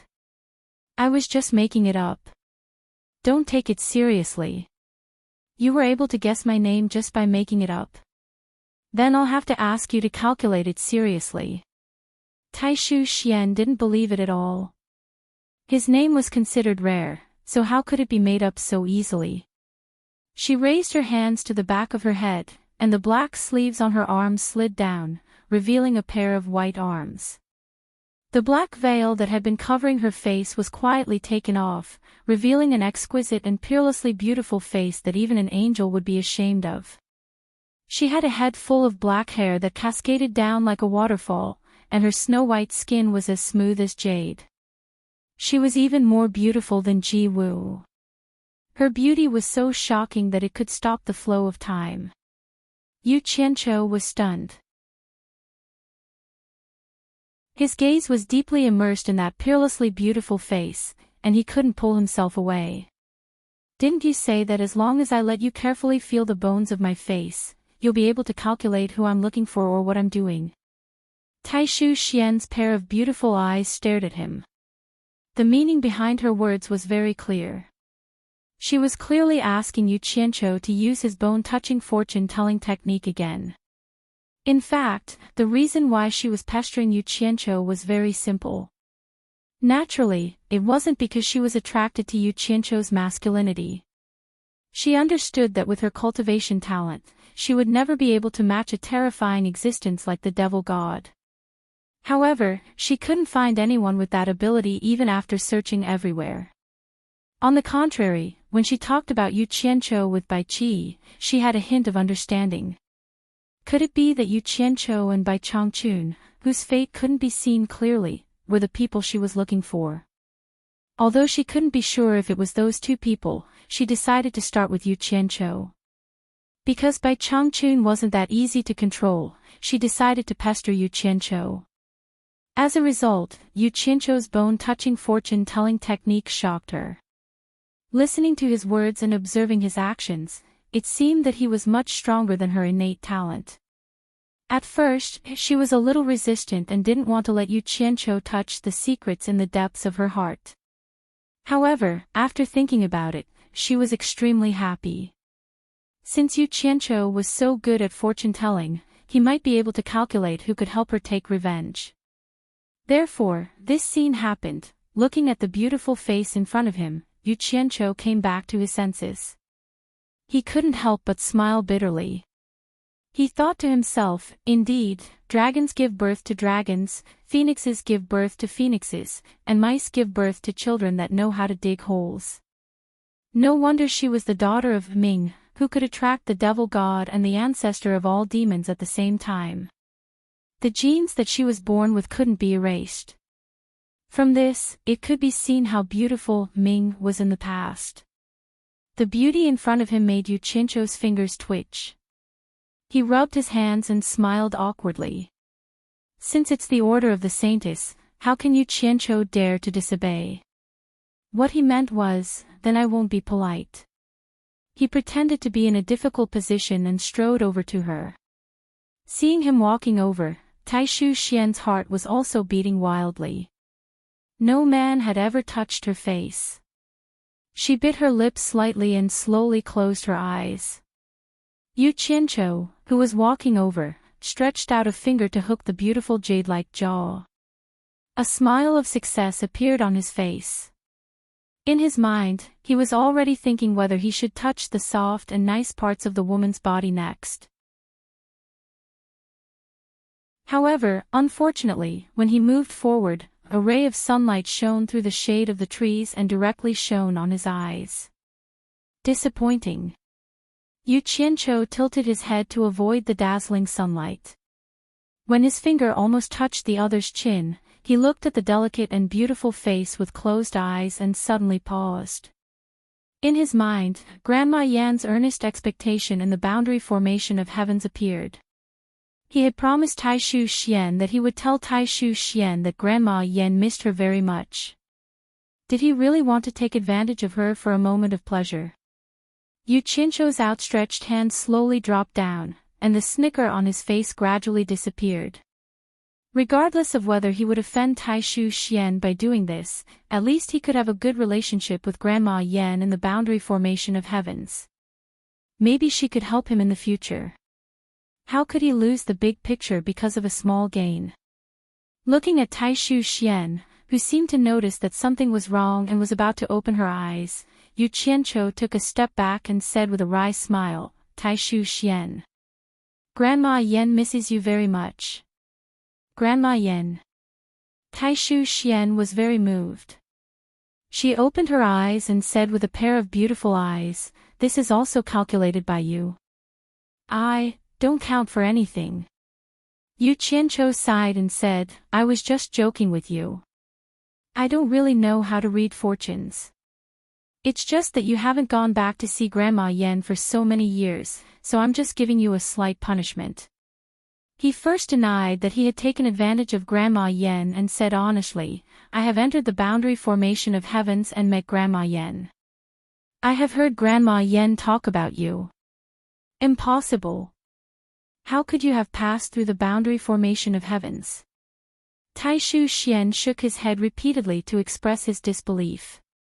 Without a choice, Yu Qianzhou could only roughly explain the matter of him meeting Grandma Yan. However, he excluded the matter of finding Bai Changchun and Xinyu being able to enter and exit the boundary formation of heavens at will.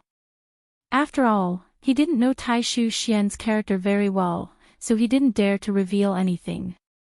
Looking at Tai Shu Xian's expression, which showed that he had already believed him, Yu Qianzhou sighed and said, Tai Shu Xian. It's easier said than done to deal with the demonic god. Currently, the immortal realm and the netherworld are already in chaos. Although your cultivation is higher than mine, I'm afraid it's not enough to guarantee your own safety. You'd better go back. Grandma Yan really misses you. Go back. Tai Shu Xian muttered to himself in a daze, if I don't take revenge for my parents, how can I calm down and stay there? I have already conveyed Grandma Yan's words. It's up to you whether you want to go back or not. I can't force you. If you want to go back, just let me know. I will find a way to send you back. Think about it yourself. Yu Qianzhou looked at her, who was in a daze, and shrugged his shoulders. He left her alone and flashed towards the direction where the great bright will had left. In the depths of the dense forest 10 miles away, the great bright will was really waiting for him. When the two met, the great bright will looked behind him and found that he was alone.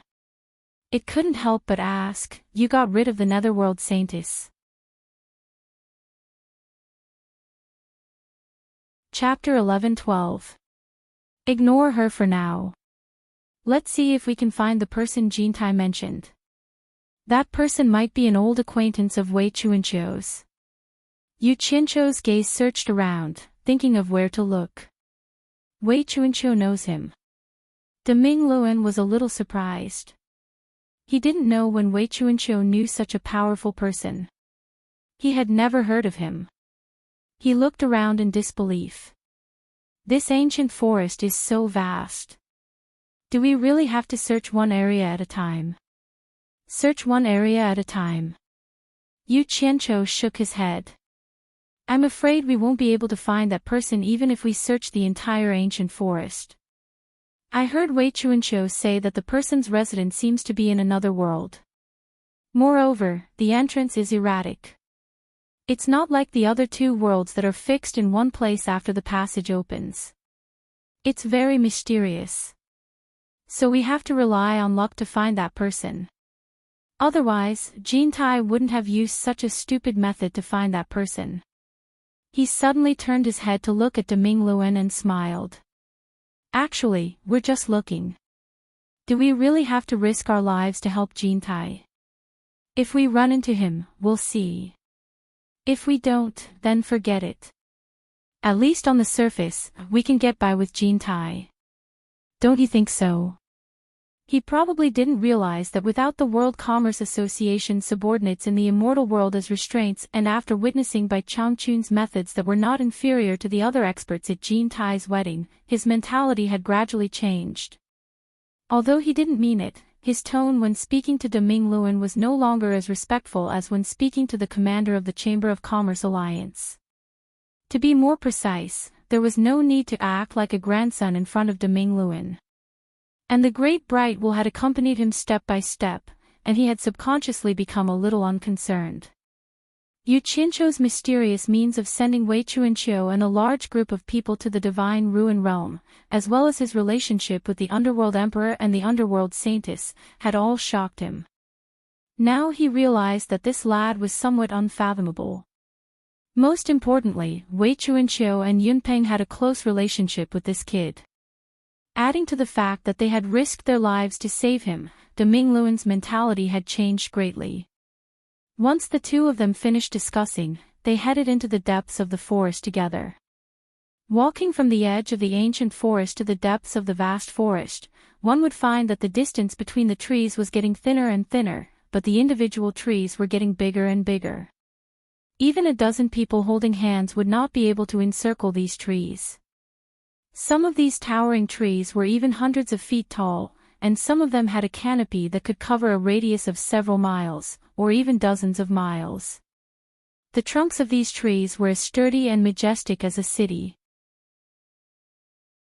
It was hard to imagine how many years of snow, rain, wind, and frost they had experienced to grow to such a size. The magnificent trees attracted Yu Qianqiu from time to time to climb up to the crown of the trees. Standing on the branches, he looked around at the undulating green ocean.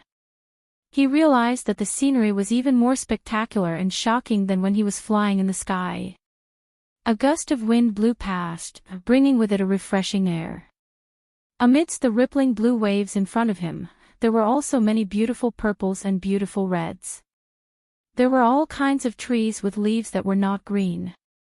A flock of white-feathered birds circled above the sea of trees for a while, then landed on the crown of the trees like blooming magnolia. One could even see light apes with their arms spread out, eagle cries circling in the sky, and tiger roars and ape cries below. It was a natural scene that fascinated people. Deming Luan, who was standing on the crown of the tree, looked at Yu Qianqiu in confusion. He did not know why he looked so infatuated. Deming Luan had not experienced the destruction of nature in the industrial era of Yu Qianqiu's previous life. As an immortal with profound cultivation in this era, he could not understand the worship of nature of the people of that era. In the future, if it is possible, I would like to build a hut in this vast sea of trees and no longer care about the gratitude and grudges of this world. Standing on the crown of the tree, Yu Qianqiu waved his hand and pointed at the green ocean in all directions. Deming Luan did not know why he was sighing. Chu Tianji's eyes slightly muttered to himself, where there are people, there are grudges. Once you step in, it is very difficult to leave. You do not want to provoke others, but there will always be people who cannot forget about you. If you want to live in seclusion, you must have enough strength. Otherwise, how can your former enemies let you go? How could he not know this principle? Yu Qianqiu casually plucked a leaf from the branch beside him and placed it in his mouth. After chewing for a while, the juice of the leaf was stuck in his mouth and a bitter taste spread on his tongue. After forcefully swallowing it, he could not help but shake his head with a bitter smile. Just think about that senior mood that Wei Chuanqiu spoke of. If he did not have profound strength, how could he live in seclusion here for so many years without anyone daring to disturb him? The two of them jumped down from the crown of the tree and continued to search. Along the way, they discovered that on the dark ground covered by the towering trees, this land that never saw the light of day all year round began to reveal a wonder of life that was completely different from the outside world, all kinds of glowing plants. The deeper they went, the more glowing plants there were. Gradually, large groups of glowing plants appeared in their field of vision. Glowing moss, glowing mushrooms, all kinds of ferns and fungus plants displayed a dazzling array of colors. There were also all kinds of vines that were like weeping willows that emitted a natural and gentle glow. Yu Qianqiu marveled at the wonders of nature. He could not help but fall into a group of lavender-like plants that emitted a gentle purple light. This immediately startled the small animals that were lurking in or around it. Butterflies spread their glowing palm-sized wings and fluttered. Beetles with star-like spots of light on their shells hurriedly fluttered their wings and flew away. Just as they landed and climbed onto a tree trunk not far away, they saw a parrot-like bird with blue feathers on its head scuttling out from the branches and leaves of the tree trunk. It quickly hunted the beetles and then chased after the beetles that were flying around. A group of porcupine-like little fellows with a cluster of bluish-white glowing thorns on their backs quickly escaped from under Yu Qianqiu's feet. A fierce female porcupine, in order to protect her cubs, bent the thorns on her back and took the initiative to attack Yu Qianqiu. As a result, she was kicked away by Yu Qianqiu, who did not have any tender feelings for the fairer sex. She rolled a few times not far away and quickly ran away with the group of cubs while screaming. A few ghost-like black panthers crawled out of the natural cave formed by the roots of the tree. They stared at Yu Qianqiu with their green eyes and let out a low growl. They seemed to be ready to attack. Yu Qianqiu ignored them. Instead, he raised his head and looked up at the tree. He saw a huge python in a colorful camouflage aiming at the black panthers below. It silently slid down the tree trunk and approached them. The black panthers seemed to have noticed something from Yu Qianqiu's actions. A black panther that seemed to be the leader raised its head and looked up at the tree. It immediately let out a frightened roar to warn the others. Several black panthers quickly fled.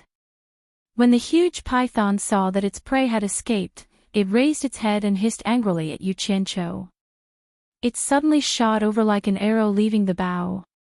Yu Qianqiu snorted coldly. The purple flame high-energy saber that was protecting his side immediately shot out a few streaks. In an instant, the huge python was torn into hundreds of pieces in midair. It fell to the ground in a rain of blood. The gorgeous and enchanting colors were immediately mixed with the smell of blood. It immediately caused the air to throb faintly. It seemed to have triggered something. It immediately made the great Mingluen, who was standing in the sea of flowers and on the tree trunk not far away, become vigilant. Suddenly, the ground made two soft sounds. Yu Qianqiu felt his legs tighten. He saw two tree roots that were as thick as an arm bursting out from the ground and wrapping around his legs. The roots quickly extended upwards and pierced towards Yu Qianqiu's chest like a sharp spear. Yu Qianqiu quickly grabbed it with both of his hands. He looked around and said, "What evildoer?" Before he could finish his sentence, the ground made a series of popping sounds. Hundreds of tree roots pierced towards him like spears. Yu Qianqiu shouted sternly, "You're courting death."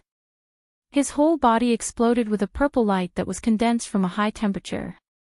Wherever the purple light flashed, all the plants turned into ashes. The tree roots that had shot out were instantly destroyed. A muffled groan was heard from the forest. The great Mingluen, who was standing on the tree trunk, stared at a big tree in front of him like an eagle. He waved his sleeves and a dozen bright moon-like light discs quickly shot out. With a series of so-so sounds, the dozens of light discs instantly destroyed the ancient tree in front of him. Audacious human. The remaining half of the big tree let out a strange cry. With a hong sound, it sunk into the ground. The dozens of light discs immediately chased after the deep pit that had appeared on the ground with a so-so sound. With a series of rumbling sounds, the light discs burst out from the ground and burrowed back into the great Mingluen's sleeves. The originally serene atmosphere in the surroundings immediately became treacherous. It's a tree demon. Its ability to burrow underground is not bad. It runs really fast. The great Mingluen snorted and looked around. He then frowned and said, "I'm afraid we've gotten into trouble." It's not good to stay here for long. It's better to leave as soon as possible. It's not that we're afraid of them. It's just that there are many plant demons in this ancient forest. It'll be very troublesome to get entangled with them. Just as Yu Qianqiu nodded his head, he heard a rumbling voice coming from all directions. You want to leave? Too late. The shadows of the trees in all directions danced in the wind. The surrounding ancient trees suddenly grew and covered the sky. In an instant, they sealed off all directions. The great Ming Luan flashed to Yu Qianqiu's side. Both of them floated in the air. Countless tree roots emerged from the ground. In a short while, all the glowing plants on the ground were annihilated in the churning soil. The tree roots on the ground were entangled tightly. The light in the surroundings immediately disappeared. It was pitch black. The great Ming Luan looked around and snorted coldly, a group of things that don't know the immensity of the heaven and earth. If you don't move, don't blame me for killing you all. Suddenly, 8 balls of green light flashed out from the dense wall of trees. The sealed space was instantly filled with a dazzling green light. 8 green-robed old men walked out from the green light, each of them had an angry look on their faces. One of the old men, who was wearing a green leaf crown, stared at the great bright wheel and said indifferently, "So it's an early-stage immortal emperor cultivator, no wonder you dare to boast so shamelessly. Outsiders, even immortal emperors from the immortal world wouldn't dare to be too presumptuous here. How are you compared to immortal Emperor Jin Tai? Our ancient forest and your immortal palace have an agreement not to invade each other. Why are you killing here?"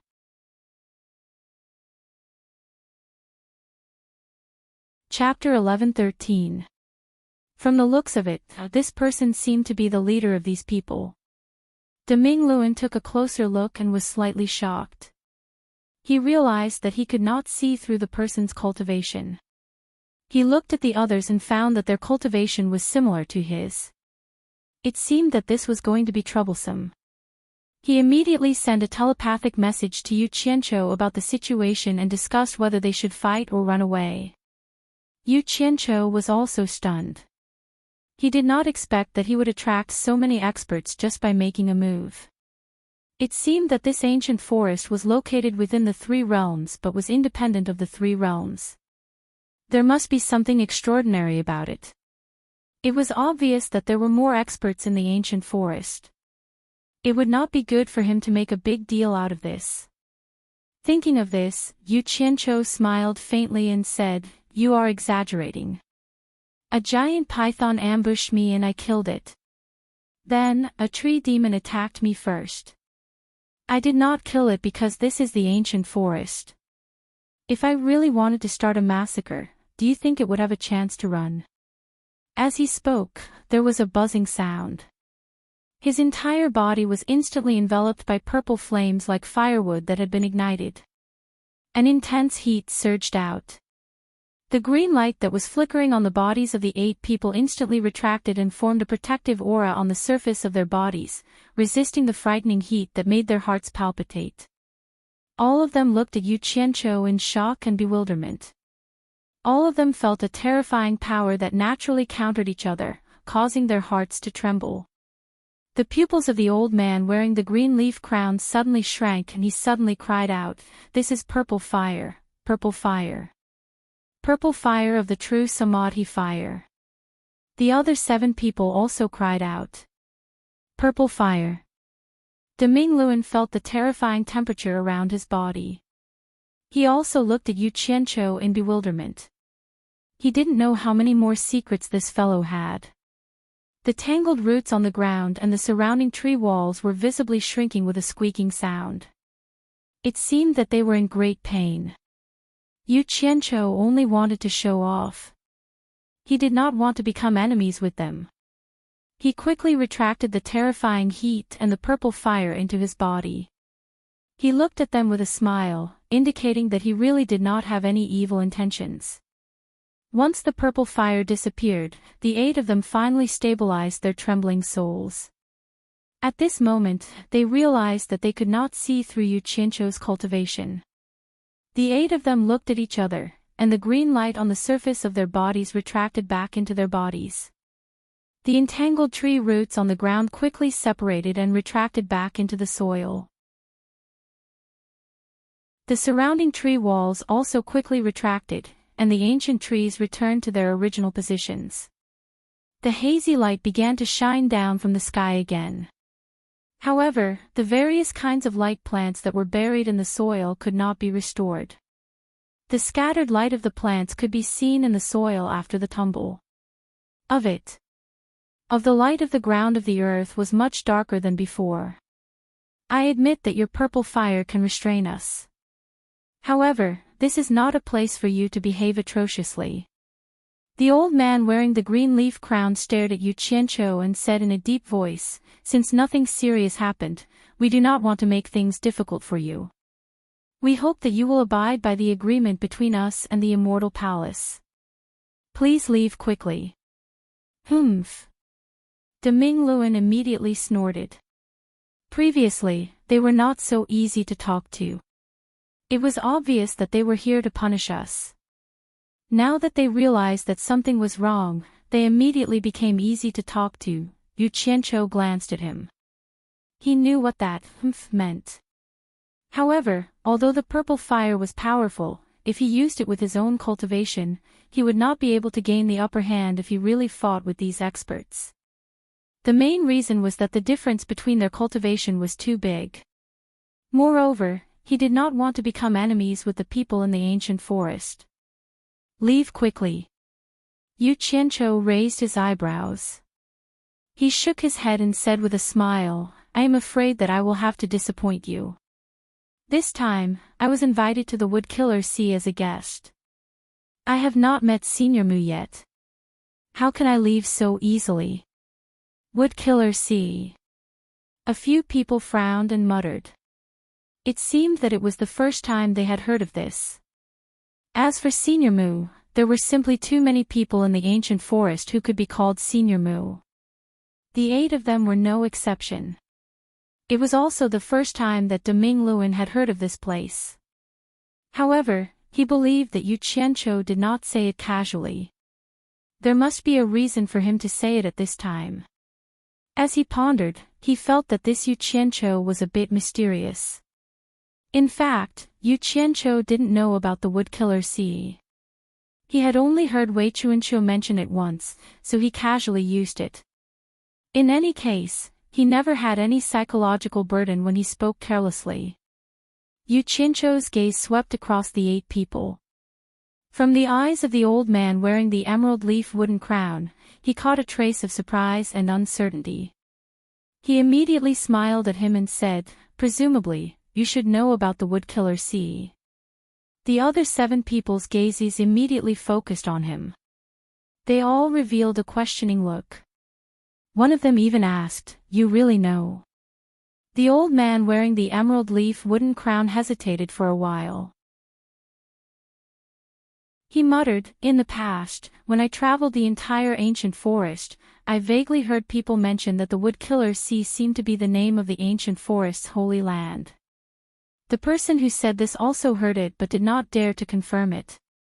I did not expect to hear this place mentioned again today. I almost forgot about this name. Damn. Jean Tai was right. Even the old man who lived here for a long time did not know about it." Yu Qianqiu was a little disappointed. However, he heard the 7 people say in unison, "Holy Land." It seemed like they had never heard of the Woodkiller Sea before. Holy Land.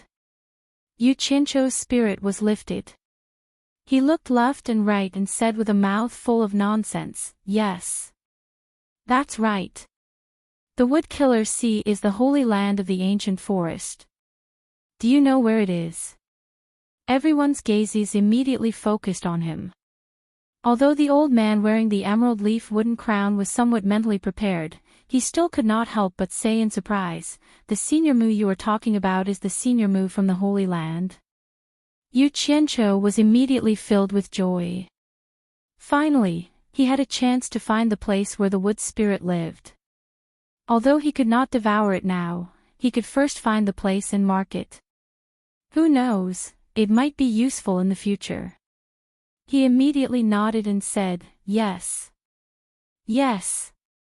It is the senior move from your holy land." Although he was not sure, he was most likely right. "You were invited by the senior move from the Holy Land?" The old man wearing the emerald leaf wooden crown asked in disbelief. "Yes. Yes. I was invited by him." Yu Qianqiu nodded sincerely. De Mingluan looked at him suspiciously. The old man was not an idiot. After the initial shock, he realized that something was wrong. He also asked suspiciously, "Since Senior Mu invited you to the Holy Land as a guest, how could you not find the Holy Land?" Yu Qianqiu spread his hands without hesitation and said with a bitter smile, "Senior Mu's cultivation is profound, and I view him as a god. He said he would let me visit the ancient forest's holy land, the Woodkiller Sea, as a guest. I naturally agreed on the spot, and I was a man of my word. But I did not know that the Holy Land, the Woodkiller Sea, was so hard to find. After searching for a few days, I did not even see Senior Mu's shadow. If you guys know where the Holy Land is, why don't you bring me there? I will reward you handsomely." He said it as if it was the truth. Was he for real? De Mingluan suppressed the suspicion in his eyes. He was afraid that others would misunderstand. "You have seen Senior Mu from the Holy Land?" An old man said enviously. The others were also envious. It was as if meeting Senior Mu was such a lucky thing. The old man wearing a wooden crown was envious, but he shook his head regretfully. "Senior Mu is mysterious. There are only legends about him in the ancient forest. The number of people who have seen him can be counted on one's fingers. Even if they have seen him, it is a taboo. Very few people would talk about Senior Mu, so I do not know who has seen him. The gate to the Holy Land is even more elusive. Without a certain amount of luck, it is impossible to enter.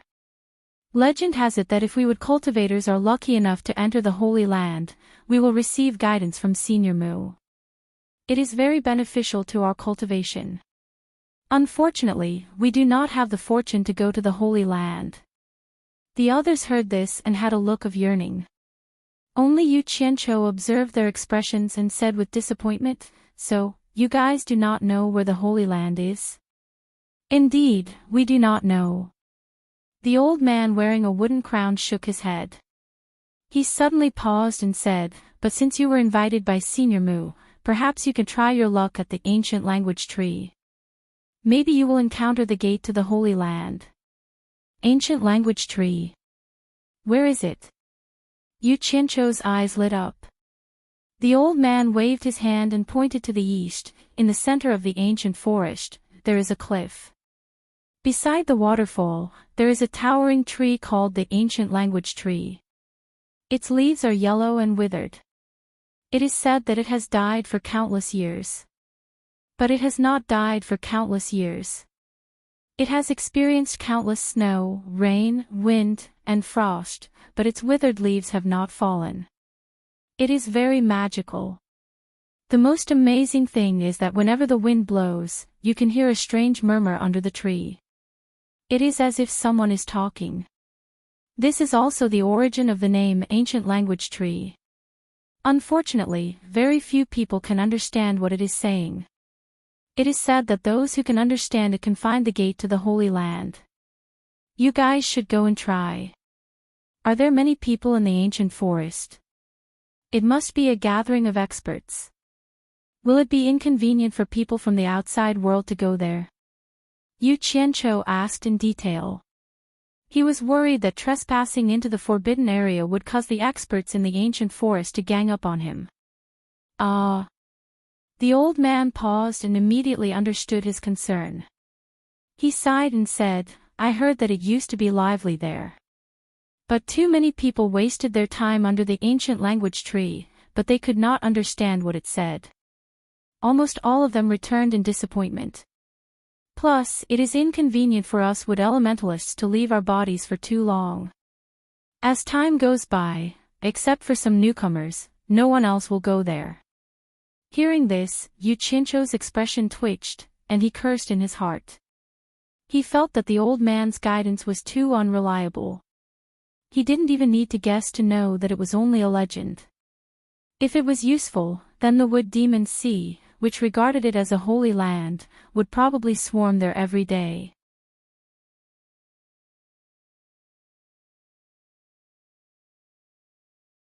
Chapter 11:14. The old man seemed to know that this matter was not very reliable and was afraid of making the other party unhappy. He smiled awkwardly and said, "I was just saying. Sire, please do as you wish. If there is nothing else, we will take our leave. Take care." Yu Qianqiu raised his hand to stop.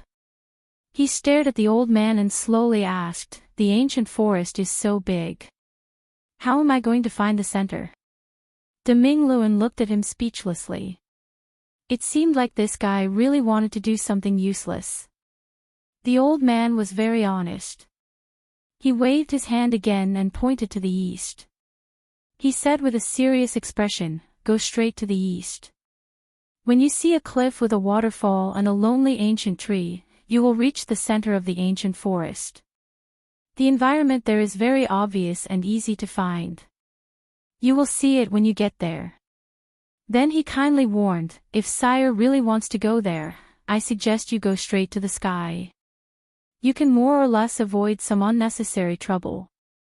You must know that not everyone in this ancient forest is kind. That is all I have to say. I will take my leave." The other 7 people also followed him and cupped their hands. The soil on the ground surged like a fountain and swallowed the 8 of them. In the blink of an eye, they disappeared without a trace. "Did you really receive an invitation to the wood-killing sea?" De Mingluan suddenly turned around and asked. Yu Qianqiu looked around and laughed. He did not answer the question. "Since it is like this, I will just treat it as an eye-opener. Let's go." A figure rushed into the sky and broke through the shade. De Mingluan shook his head and followed closely behind. Looking down from the sky, the ancient forest was still endless. The mountains were undulating and the waves were like the sea. It looked spectacular, but it was unknown how many dangers were hidden within. After flying at high speed for 3 days, the 2 of them who were constantly looking around suddenly slowed down and slowly stopped in the air. In front of the 2 of them was a red cliff. The cliff was exposed and the rocks were red. It was almost barren. It was very conspicuous in this vast ancient forest. A river meandered out of the forest and crossed the cliff. When it reached the end of the cliff, it was covered by the canopy of a towering golden tree. It was as if all the river water had gathered under the tree. The sound of water splashing could be heard faintly. "It should be here." De Mingluan pointed below and said, "Yes. That ancient tree should be the ancient language tree. Let's go.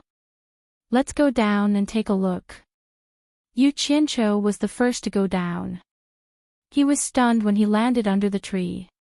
The De Mingluan who followed was also stunned. There were 2 people who had arrived before them. One was wearing a golden robe while the other was wearing a white robe and was barefoot. The 2 were looking back. These 2 people were none other than Jin Tai and Bai Qi. It was unknown when they had met here, but since Yu Qianqiu and the Great Bright Will could find this place, it was naturally not strange for them to find this place as well. Yu Qianqiu didn't move from his spot, but the Great Bright Will flashed over and greeted the 2. "Greetings, Immortal Emperor. Greetings, Underworld King." Bai Qi's gaze fell from Yu Qianqiu to the De Mingluan. He smiled faintly and said, "It seems that they have put in a lot of effort to find this place." He turned to Jin Tai and said, "Jin Tai, do we really have to wait here for a chance?" Bai Qi's gaze fell from Yu Qianqiu to the De Mingluan. He smiled faintly and said, it seems that they have put in a lot of effort to find this place. He turned to Jean Tai and said, Jean Tai, do we really have to wait here for a chance? Jean Tai turned around and looked at the vast green sea at the foot of the mountain. He pointed to both sides of the cliff and said, you search from this side, I'll search from that side. We'll flank both sides. He then pointed to the front and signaled to Deming Luan Yi, all of you search from the middle. This all of you obviously included Yu Qianqiu. Bai Qi looked ahead and was silent for a while. He said slowly, what if we can't find it? Jean Tai said resolutely, then we will lure Wang Qing and the rest here and then set a few big fires to burn the ancient forest. I want to see how long old man Mu can hide. Bai Qi raised his eyebrows and suddenly looked at him and said, you mean, to kill with a borrowed knife? Lure Wang Qing and the rest here and then set fire to the ancient forest. Then push the blame to Wang Qing and the rest and let that old man Mu settle the score with them. That's what you said, I didn't say that. Jean Tai snorted coldly and turned into a stream of light and shot to the left. Bai Qi sneered and turned to smile at Yu Qianqiu. Then, he also turned into a stream of light and shot to the right. Two rays of light, one gold and one white, flew along the cliff and disappeared into the dense forest in the distance in the blink of an eye. This red bare cliff was like a plain. No one knew how the river that was tens of meters wide was formed. Yu Qianqiu walked along the shore towards the great Ming Will under the ancient tree.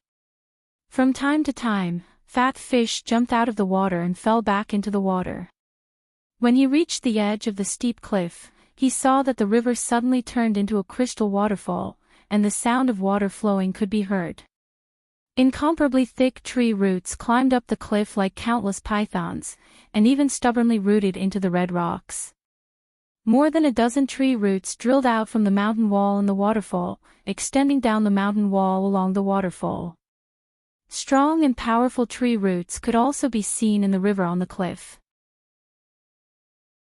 The exposed roots of the ancient tree occupied an area of several hundred meters on the cliff. In fact, the entire tree was small compared to some of the towering trees in the ancient forest, but it was estimated to be at least 100 meters tall. The trunk would not be able to be encircled by less than 20 people. The branches were bronze in color and spread out in all directions, and were covered with golden leaves the size of a palm. It was like a golden canopy protecting the area. The red cliff was almost barren, there was a clear river, and there was a yellow ancient tree. On the other side of the cliff was a green ancient forest, and there were blue sky and white clouds. The colors were so distinct that it made people feel like they were in an oil painting. Yu Qianqiu had taken out a flying sword at some point in time.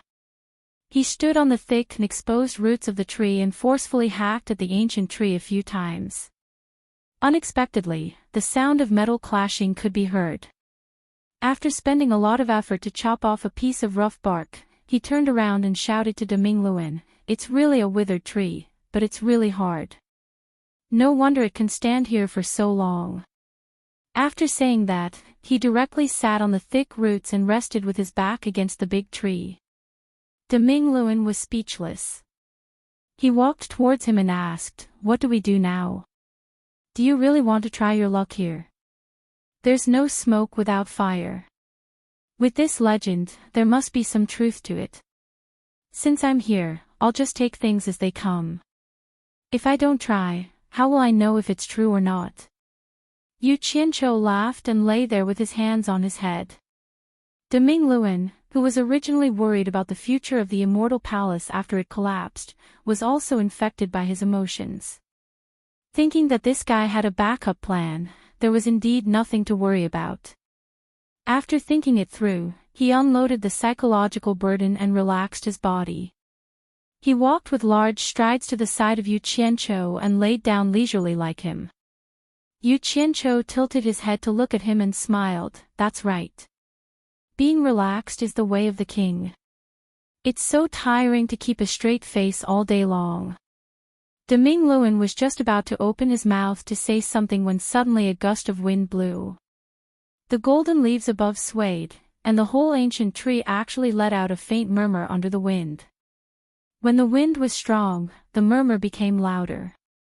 When the wind was light, it sounded like a gentle lullaby. The two guys lying on the roots immediately widened their eyes and listened attentively, hoping to hear something.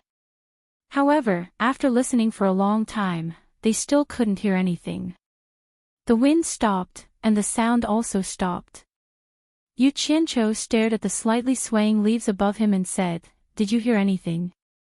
This is clearly the sound of the wind blowing through this tree.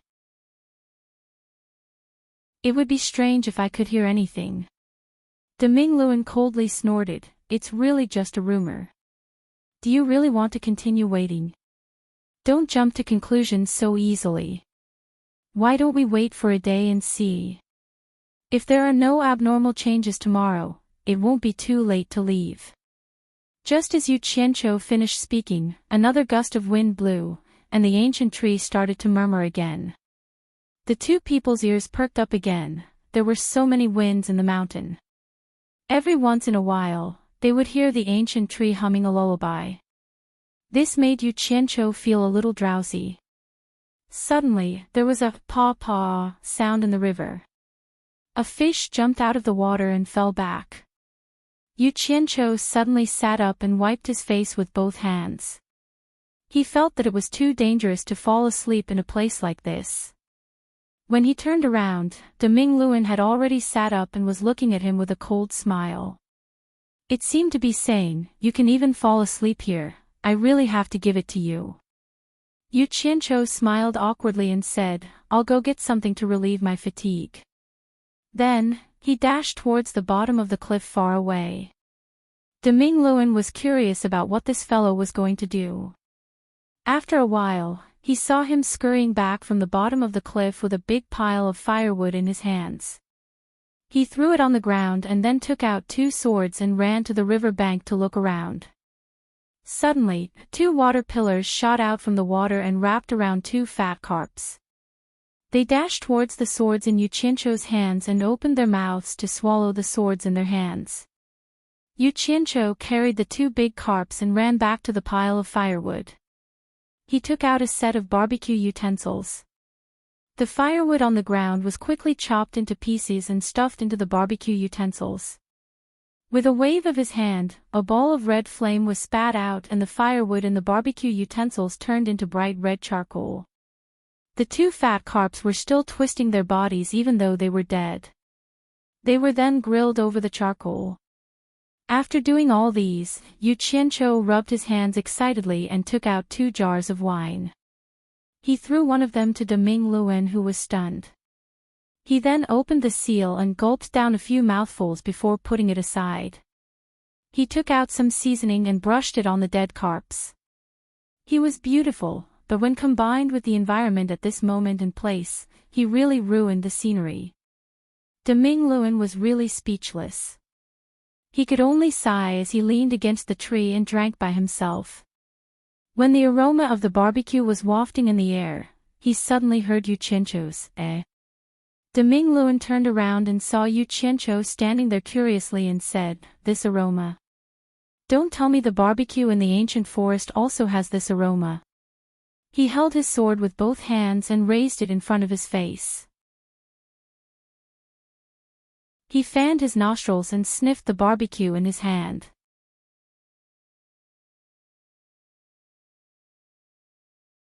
Chapter 11:15. What's wrong? Great Bright Will asked indifferently. He suddenly realized that this fellow's words and actions seemed to be incompatible with this world. Why would the roasted fish have the fragrance from Lu Er's body? It doesn't seem to be from the roasted fish. Yu Qianqiu muttered.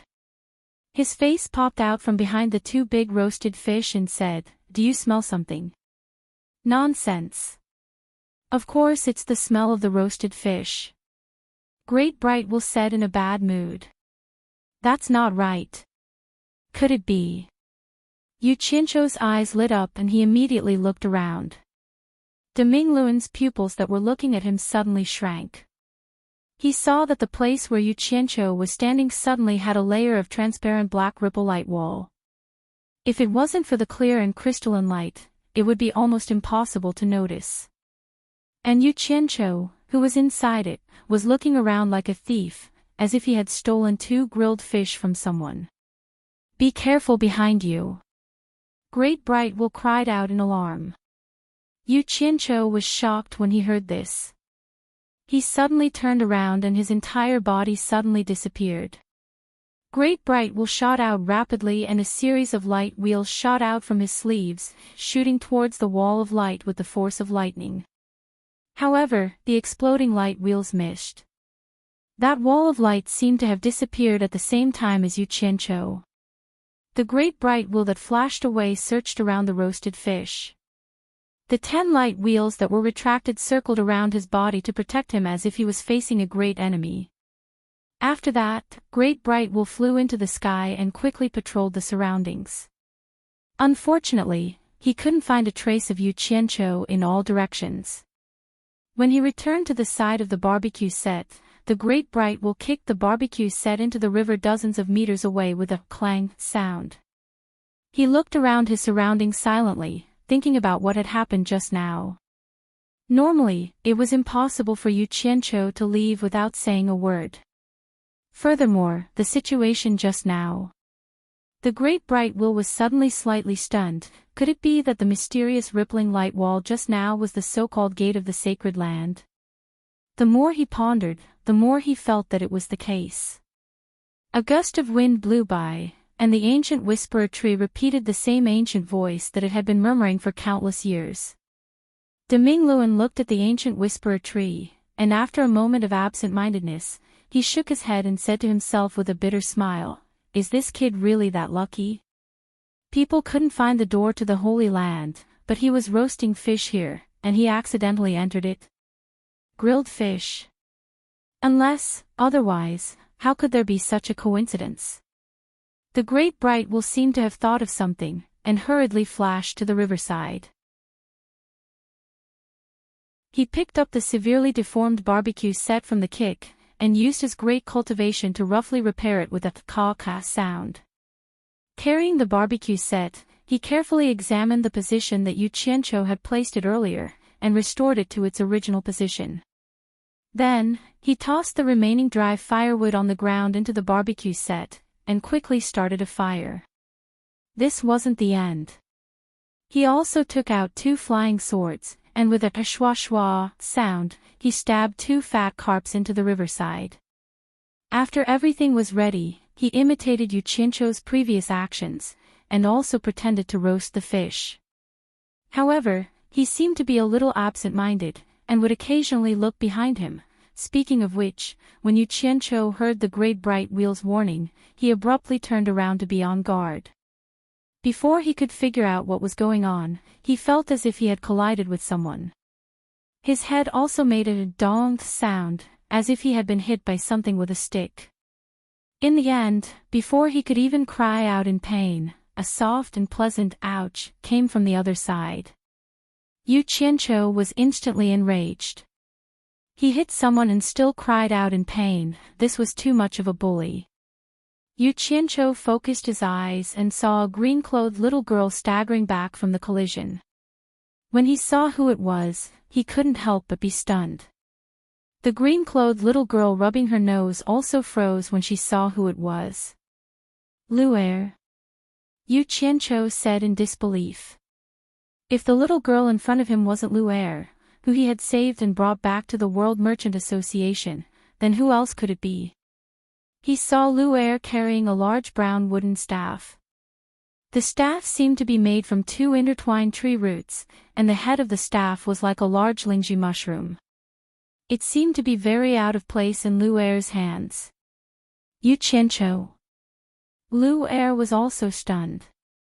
If the person in front of her wasn't Yu Qianqiu, then who else could it be? It was just that his expression was somewhat fierce, and he was carrying 2 swords in his hands, as if he wanted to eat someone who had offended him. But the strange thing was that there were 2 fragrant dead and deformed fish stuck in the 2 swords. He didn't know what he was doing. Yu Qianzhou's dull gaze suddenly moved left and right, attracted by the surrounding greenery. In the distance, there was a thin mist, and the forest was like splashed ink. The mountains were secluded, and the refreshing air was filled with the fragrance of flowers and plants. It was as quiet as a painting, as if he had fallen into a dream. The little girl carrying an uncoordinated staff in front of him was a bit of a wet blanket. Where is this place? Yu Qianzhou had 2 grilled fish stuck in his hands, and he quickly turned around to look at his surroundings. He realized that in the moment he turned around, the scenery had suddenly changed. Right now, he was standing on a hillside that wasn't considered high.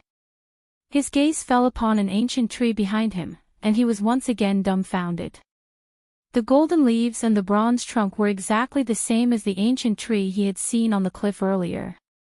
The only difference was that the ancient language tree from before was entrenched on a red stone cliff, while this one was entrenched on a mountain peak. Looking into the distance, it wasn't quite possible to say that it was the same tree, but it was too similar to say that it wasn't the same tree. Suddenly, a gust of wind blew, and the golden leaves rustled. The familiar murmuring was like a lullaby, reverberating in his ears again. However, the surrounding scenery had completely changed, and there wasn't the slightest similarity. Yu Qianzhou looked at the ancient tree in a daze. Ancient language tree, Yu Qianzhou, how did you come in? Lu'er, who was carrying a large staff, also asked in a daze. Lu'er, what is this place? Yu Qianzhou suddenly turned around and asked. Lu'er, who was carrying a large staff, was stunned, and said, this is Woodkiller Sea. Woodkiller Sea. Yu Qianzhou's head quickly swayed left and right, and looked around again. He said in disbelief, this is Woodkiller Sea. How is this possible? I was grilling fish just fine, why did I suddenly come to Woodkiller Sea? F***ck. This is too illogical. Could it be this? His gaze stared at the ancient language tree with golden leaves. What is this? Lu'er, who was already confused, was even more confused. Suddenly, she cried out in shock, not good. Not good. If we don't leave now, we won't be able to leave. What's wrong? Hearing her say it so seriously, even Yu Qianzhou was shocked. Lu'er carried the brown wooden staff with both hands and activated it with a secret technique. The large staff head immediately brewed a ball of green light. As Lu'er waved the staff, a beam of green light shot towards the ancient language tree like a laser. The trunk of the ancient language tree immediately rippled with green light, and gradually emitted a black splendor. Humph! A sullen cold snort sounded, and a green-robed old man with white hair and a ruddy complexion suddenly appeared. With a wave of his hand, he cut off the green light that shot out from the head of the huge staff. His palm made a grabbing motion, and the big-headed staff in Lu'er's hand was immediately sucked over and caught in his hand. Ah! Lu'er cried out in shock, and quickly flashed behind Yu Qianzhou. Yu Qianzhou immediately protected her, and angrily shouted as if he was facing a great enemy, who is it? You're already so old, yet you still want to snatch a little girl's things. Don't you have any shame? The roasted fish on the 2 swords in his hand still had a lingering fragrance. The green-robed old man looked at him calmly, and the wooden staff in his hand stood upright on the ground. He said indifferently, so it's you. Lu'er, come out. He was brought in by you. Yu Qianzhou was slightly stunned. Hearing the meaning behind these words, the other party seemed to know him, but he didn't seem to have any impression of him. Lu'er, who was behind him, moved half her body out submissively, and one hand grabbed onto the clothes on the back of Yu Qianzhou. She looked at the old man and weakly called out, Grandpa. Ah! Yu Qianzhou suddenly turned around and struggled free from the small hand that was grabbing onto his clothes. He looked at Lu'er and said, he's your grandpa. Isn't the old man selling snacks in hallucinatory immortal city your grandpa? How many grandpas do you have? Lure secretly glanced at the old man and said in a low voice, "Of course there's only one grandpa. The one you saw last time was grandpa's transformation." Upon hearing this, Yu Qianzhou was shocked and sized up the old man again. He thought to himself, no wonder even Jean Tai wanted to find him for help. As expected, he was a very capable person. Whether it was tall or short, fat or thin, his spirit was completely different from that old man last time. This wasn't as simple as a disguise, but a transformation. Supernatural power. "So you're Senior Mu." Yu Qianzhou hurriedly bowed and said, "Yu Qianzhou was impolite just now. I didn't know that you were senior, please forgive me." Old man Mu didn't care about him at all. He stared at Lure and shouted again, "He was brought in by you." Lure pouted aggrievedly and said, "No. I also don't know how he came in, he suddenly appeared." With his understanding of the little girl, old man Mu could tell that she wasn't lying. He then stared at Yu Qianzhou and said in a deep voice, "Speak. How on earth did you come in? If there's a single lie, I'll beat you to death immediately." Yu Qianzhou flashed the grilled fish on the two swords and said with a wry smile, "Whether Senior believes it or not, I don't know how I came in either. I was clearly grilling fish under the ancient language tree in the ancient forest, who knew that I would turn around and inexplicably appear here. Even if you ask me to explain, I can't explain what's going on either." Grilling fish under the ancient language tree. Old man Mu's tone was filled with disbelief. He turned around and pointed his cane at the ancient language tree. Immediately, a green window appeared on the ancient language tree. Like a TV screen, the scene that Yu Qianzhou had seen on the cliff in the ancient forest appeared. Old man Mu waved his cane and the scene slowly rotated. In the end, it was fixed at an angle. The green window showed the scene of the great bright will grilling fish with two swords. That guy didn't mind grilling fish, but he kept looking around vigilantly from time to time. His eyes clearly met with the three people here, but he continued to look around vigilantly as if he hadn't seen anything. Judging from the angle from which the window was looking at the great bright wheel, Yu Qianzhou estimated that the place where the great bright wheel was observing the ancient language tree on the cliff. He didn't expect that the ancient language tree could also monitor the outside world. It was really amazing. You're tuning into the Journey of the Soul YouTube channel. Don't forget to subscribe and join us on this journey to catch the most captivating stories.